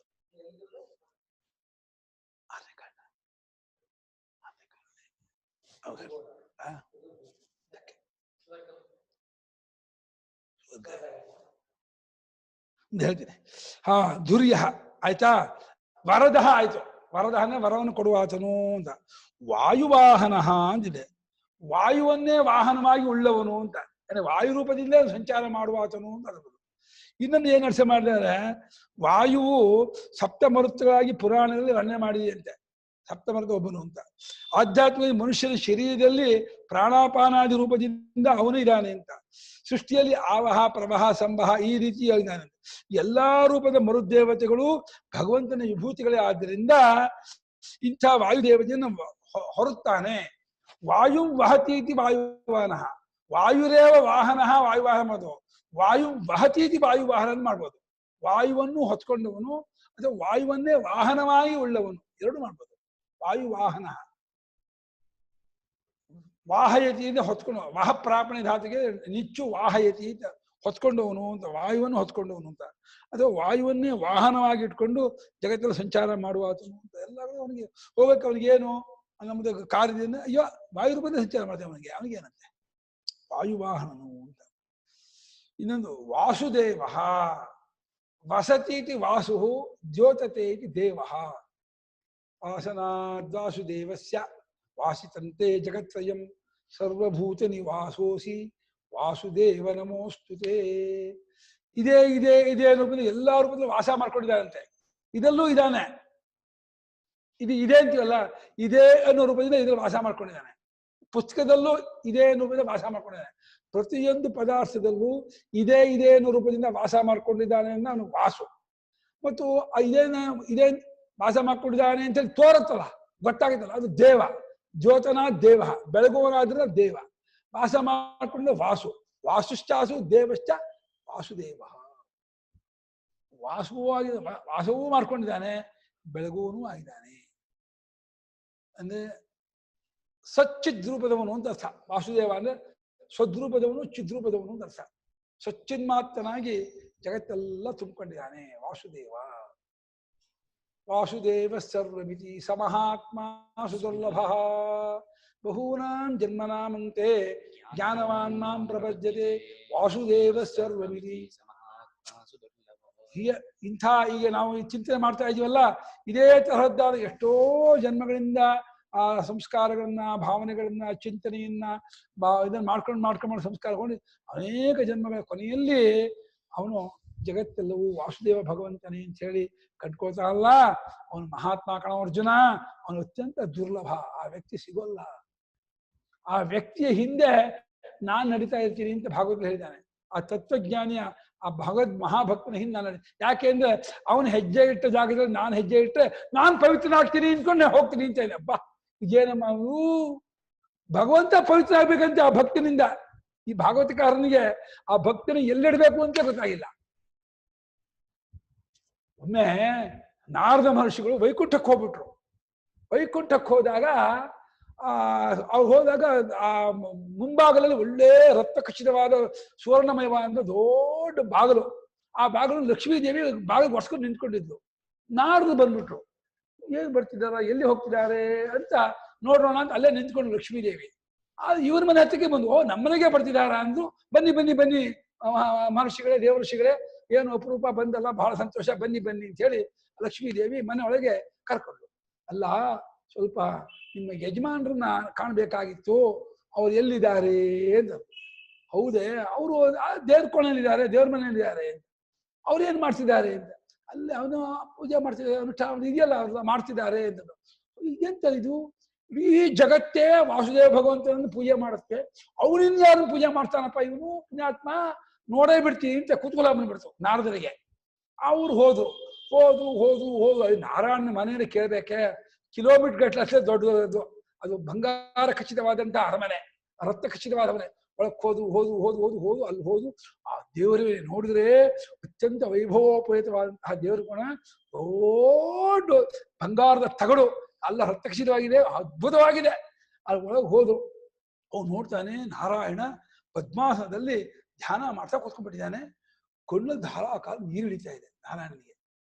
ಇದು ಏನಿದು ಅಂತ ಹೇಳ್ಬಿಟ್ಟು ಹೋಗಿ ನಿಂತ್ಕೊಂಡ್ರು ನಾರದ್ರು. 5 ನಿಮಿಷ ಆಯ್ತು, 10 ನಿಮಿಷ ಆಯ್ತು, 1/4 ಗಂಟೆ ಆಯ್ತು. ಯಾಕೋ ಕಣ್ಬಿಡಲ್ಲ ಅನ್ಕೊಂಡೆ ಮಹಾಸ್ವಾಮಿ ನಾನು ಬಂದಿದ್ದೀನಿ ತಮ್ಮ ದರ್ಶನಕ್ಕೆ ಹಾಗೆ ಹೇಗೆ ಅಂತ ಹೇಳಿ ಅರಿಕೆ ಮಾಡ್ಕೊಂಡ್ರು. ಅವಾಗ ಕಣ್ಬಿಟ್ರು, ಯಾರಪ್ಪ ಏನಪ್ಪ ಏನು ಬಂದದ್ದು, ಹೀಗೆ ಬಂದು ಏನ್ ಸಮಾಚಾರ ಅಲ್ಲ, ಇಡೀ ವಿಶ್ವವೆಲ್ಲ ತಮ್ಮನ್ನು ಆರಾಧನೆ ಮಾಡುತ್ತೆ, ಪೂಜೆ ಮಾಡುತ್ತೆ, ಧ್ಯಾನ ಮಾಡುತ್ತೆ, ನೀವ್ ಯಾರನ್ನ ಧ್ಯಾನ ಮಾಡ್ತಿದ್ರಿ, ನಿಮ್ಗೆ ಯಾರು ದೇವತೆ, ನಿಮ್ಮ ದೇವ ಯಾರು ಅಂತ ಕೇಳಿದ್ರು. ಅದು ಬಹಳ ರಹಸ್ಯವಾದ ವಿಚಾರಪ್ಪ, ಬಹಳ ಸೂಕ್ಷ್ಮವಾದ ವಿಚಾರ ಅದು. ಅಯ್ಯೋ ಹಾಗಲ್ಲ, ದಯವಿಟ್ಟು ನಂಗೆ ಹೇಳ್ಬೇಕು, ನೀವು ನಾನು ನಿನ್ನ ಭಕ್ತ, ನಿಮ್ಮ ಪಾದರೇಣಿ ನಂಗೆ ದಯವಿಟ್ಟು ಅನುಗ್ರಹ ಮಾಡ್ಬೇಕು, ನಾವು ಹೇಳ್ಬೇಕು ಅಂತ. ಹೌದಾ, ಅದೇ ಆ ಮಂಟಪದಲ್ಲಿ ಆ ಡಬ್ಬಿ ಎಲ್ಲ ಡಬ್ಬಿ ತೆಗಿಯೋದು ಒಳಗಿದೆ ನನ್ನ ದೇವರು ಅಂತಾರೆ. ಹೌದಾ ಅಂತಾನೆ. ಒಂದ್ ತೆಗೆದ, ಇನ್ನೊಂದು ಡಬ್ಬಿ, ಅದನ್ನು ತೆಗಿಯಿಂದ 7 ಡಬ್ಬಿ, ಸಪ್ತಲೋಕ 7 ಡಬ್ಬಿ, ಕೊನೆ ಸಣ್ಣ ಡಬ್ಬಿ ಇತ್ತು, ಅದನ್ನ ತೆಗ್ದ. ಅಲ್ಲಿ ನೋಡ್ತಾನೆ 2 ಪುಟ್ ಬಟ್ಲು, ಒಂದಲ್ಲಿ ನೀರು, ಒಂದಲ್ಲಿ ಮಣ್ಣು ಇತ್ತು. ಏನ್ ಮಹಾಸ್ವಾಮಿ ಇದು ರಹಸ್ಯ ಅರ್ಥವಾಗ್ಲಿಲ್ವಲ್ಲ, ಇದನ್ನ ನೀವು ಧ್ಯಾನ ಮಾಡ್ತಿದ್ದೀರಾ ಅಂತ. ಹೌದು ಕಣಪ್ಪ, ಅದನ್ನೇ ಧ್ಯಾನ ಮಾಡ್ತಿದ್ದೆ. ಏನದು ಅಂತ ಕೇಳ್ದ. ಆ ನೀರಿದೆಯಲ್ಲ, ನನ್ನ ಭಕ್ತ ನನ್ನನ್ನು ನೆನೆಸ್ಕೊಂಡಾಗ ಕಣ್ಣೀರು ಬಿಟ್ಟು ನೀರು ಕಣಪ್ಪ ಅದು ಅಂತಂದ. ನನ್ನನ್ನ ಕಾಣಬೇಕು ಅಂತ ಹೇಳಿ ಧ್ಯಾನ ಮಾಡ್ತಾ ನಿರಂತರ ಅಳ್ತಾ ಇರ್ತಾನಲ್ಲ, ಆ ನನ್ನನ್ನ ಸ್ಮರಣೆ ಮಾಡ್ಕೊಂಡು ಬಂದಂತ ಕಣ್ಣೀರು ಕಣಪ್ಪ ಅದು, ಅವನಿಗೆ ಆನಂದ ಬಾಷ್ಪ. ಮತ್ತೆ ಈ ಧೂಳು, ಅದೇ ನನ್ನ ಭಕ್ತನ ಪಾದ ಧೂಳಿ ಕಣಪ್ಪ ಅದು. ಅಯ್ಯೋ ಇದನ್ನು ತಾವು ಹೌದು ಕಣಪ್ಪ, ನನಗಿದೆ ಅತ್ಯಂತ ಪರಮ ಪವಿತ್ರ ಅಂತ. ನಾರಾಯಣನೇ ಭಕ್ತನ ಕಣ್ಣೀರನ್ನು ಪಾದಧೂಳಿಯನ್ನು ಅವನು ಆರಾಧನೆ ಮಾಡ್ತಾನೆ ಅಂತ ಅನ್ನೋದಾದರೆ ನಾವಿನ್ ಯಾವ ರೀತಿ ಇರಬೇಕು ಆ ಭಗವದ್ಭಕ್ತರ ವಿಷಯಕ್ಕೆ. ಅಂಥ ದೇವದೇವೋತ್ತಮ ಅಖಿಲಾಂಡ ಕೋಟಿ ಬ್ರಹ್ಮಾಂಡ ನಾಯಕನಾದ ಪರಮಾತ್ಮ ಆ ಭಕ್ತನ ಕಣ್ಣೀರನ್ನ ಪಾದಧೂಳಿಯನ್ನ ಅವನು ಆರಾಧನೆ ಮಾಡ್ತಿದ್ದ ಅಂತಂದ್ರೆ ಅದರ ಮಹತ್ವ ಏನು ಬೇಡ. ಆದರೆ ಅಂಥ ಪರಮಾತ್ಮ ವಾಸುದೇವ ಅವನು ಎಲ್ಲರೂ ವಾಸವಾಗಿದ್ದುಕೊಂಡು ಎಲ್ಲವನ್ನು ಬೆಳಗುವನಾಗಿದ್ದಾನೆ. ಬೃಹತ್ ಭಾನು, ಸೂರ್ಯಗಿಂತೂ ದೊಡ್ಡವನಂತೆ. ಭಾನು ಅಂದ್ರೆ ಸೂರ್ಯ, ಭಾನುಗಿಂತೂ ಚಂದ್ರ ಸೂರ್ಯಗಿಂತೂ ದೊಡ್ಡವನು, ಅವನಿಗಿಂತೂ ಮಿಗಿಲಾಗಿ ಬೆಳಗುವಾತನು. ಎಲ್ಲವನ್ನೂ ತನ್ನ ದಿವಿ ಸೂರ್ಯ ಸಹಸ್ರಸ್ಯ, ಆ ವಿಶ್ವರೂಪಧರನಾಗಿ ನಾರಾಯಣ ನಿಂತ್ಕೊಂಡಾಗ ಅರ್ಜುನ ವರ್ಣನೆ ಮಾಡಿದಾಗ 1000 ಸೂರ್ಯ ಒಮ್ಮೆಗೆ ಉದಯವಾದರೆ ಏನ್ ಕಾಂತಿಯೋ ಆ ಕಾಂತಿ ಇದೆ ನಿನ್ನಲ್ಲಿ ಅಂತ ನೋಡ್ತಾ ಇದ್ದಾನೆ. ಈ ಸೂರ್ಯ ದೀಪದ ಹುಳ ಆಗ್ಬಿಟ್ಟ ಆ ಪರಮಾತ್ಮನ ಮುಂದೆ. ಅಂತ ಬೃಹದ್ಭಾನು. ಇನ್ನು ಜಗತ್ತಿಗೆ ಆದಿದೇವ, ಮೊದಲಿಗನಾದ ದೇವ, ಪ್ರಥಮಜ, ಈ ದೇವದೇವೋತ್ತಮ, ಅವನೇ ಈ ಜಗತ್ತಿನ ಮೂಲ ಕಾರಣ, ಮೂಲ ದೇವ, ಮೂಲ ಚೈತನ್ಯ ರೂಪದವನು. ದೇವ ಅಂದ್ರೆ ಅರಿವಿನ ರೂಪದವನು, ಬೆಳಗುವ ರೂಪದವನು, ಚೈತನ್ಯ ರೂಪದವನು ಅಂತ ಅರ್ಥ. ಆದಿಯಾದಂತಹ ಚೈತನ್ಯ ರೂಪದವನು. ಮತ್ತು ಪುರಂಧರ, ಪುರಾನ್ ಧರದಿ, ಅದು ತ್ರಿಪುರ ಸಂಹಾರಿ ಅಂತ ಇವನ ಹೇಳ್ತಾರಲ್ಲ ಶಿವನಿಗೆ, ಅವನಿಗೆ ಆ ವಿಷ್ಣುವೇ ಅವನ ಬಾಣವಾಗಿ ಕೂತಿದ್ದಂತೆ. ಸ ಈಶಗು ಸಮಸ್ಕುರ್ವತ ಅಗ್ನಿಮನೀಕಗು ಸೋಮಗು ಶಲ್ಯಂ ವಿಷ್ಣು ತೇಜನೇನ ಶಾರ್ಪ್. ಆ ಬಾಣದಲ್ಲಿ ಶಿವ ತ್ರಿಪುರ ಸಂಹಾರ ಮಾಡ್ಬೇಕಾದ್ರೆ ಅಗ್ನಿಮನೀಕಂ, ಅಗ್ನಿಯೇ ಸೈನ್ಯ ಆಗಿತ್ತಂತೆ, ಸೋಮನೇ ಶಲ್ಯ ಬಾಣ, ಅದು ಆ ಶಾರ್ಪು ವಿಷ್ಣು ಕೂತ್ಕೊಂಡಿದ್ದಂತೆ. ಅವನು ಸೂರ್ಯಚಂದ್ರನ್ನೇ ಬಿಲ್ಲಾಗಿ ಮಾಡ್ಕೊಂಡು ಹೊಡೆದಂತೆ. ಒಂದೇ ಬಾಣದಿಂದ 3 ತ್ರಿಪುರವನ್ನು ಸುಟ್ಟಾಕ್ಬಿಟ್ಟ ಏಕಕಾಲದಲ್ಲಿ. ಆ ರೂಪದಿಂದ ನಾರಾಯಣನೇ ಆ ಶಿವನ ರೂಪದಿಂದ ಎಲ್ಲವನ್ನು ಸುಟ್ಟವನು ಅಂತ ಅಂದ. ಪುರಾನ್ ಧರತಿ, ಪುರಃ ಸ್ತ್ರೀಲಿಂಗದಲ್ಲಿ ಪುರಃ ಧರತಿ ವಿಧಾರಣೆ, ಸೀಳು ಹಾಕಿದ್ದಾನೆ, ಸುಟ್ಟಾಕಿದವನು, ಒಡೆದಾಕಿದವನು. ಅದನ್ನ ಅವನು ಪರಮಾತ್ಮನಿಗೆ ಪುರಂದರ ಅಂದ್ರೆ ರಾಕ್ಷಸರಲ್ಲಿ ರಾಕ್ಷಸರಿಗೆ 3 ಪಟ್ಟ ಇರ್ತಂತೆ. ಅಯಸ್ಮೈನ್ಯೋ ರಜತ ಹರಿಣ್ಯ ಅಂತ. ಒಂದು ಕಬ್ಬಿಣದ ಕೋಟೆ, ಇನ್ನೊಂದು ಬೆಳ್ಳಿಯ ಕೋಟೆ, ಒಳಗೆ ಬಂಗಾರದ ಕೋಟೆ ಕಟ್ಕೊಂಡು ಅಲ್ಲಿ ಒಳಗಿದ್ರಂತೆ. ಯಾರೋ ಅಸುರರು ರಾತ್ರಿ ಹೊತ್ತಲ್ಲಿ ಬಂದ್ಬಿಟ್ಟು ಭಾರಿ ಕಾಟ ಕೊಡ್ತಿದ್ದಂತೆ.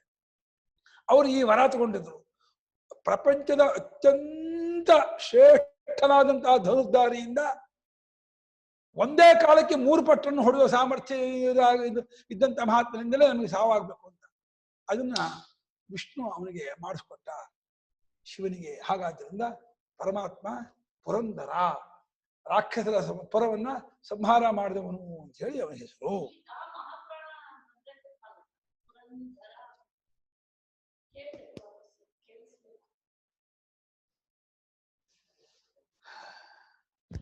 ಪುರಂಧರ ಮಹಾಪ್ರಾಣ ಅಲ್ಲ, ಪುರಂ ದರ ವಿದಾರಣೆ, ದರತಿ ಸೀಳೋದು. ನಾನು ಧರ ಅಂತ ಬಂದ್ರೆ ವಿಶ್ವವನ್ನೇ ಹೊತ್ತುಕೊಂಡವನು ಅಂತ. ಪುರಂಧರ ಅಲ್ಲ, ಧರ ಅಂದ್ರೆ ಹೊತ್ತುಕೊಂಡವನು ಅಲ್ವಾ ಗುರುಗಳೇ? ಧರ ಹೊತ್ಕೊಂಡು, ಪುರಂಧರ ಅಲ್ಲ, ಪುರಂದರ ಸೀಳುವನು. ಇಲ್ಲಿಗೆ 335 ನಾಮ ಆಯ್ತು. ತುಂಬಾ ಚೆನ್ನಾಗಿ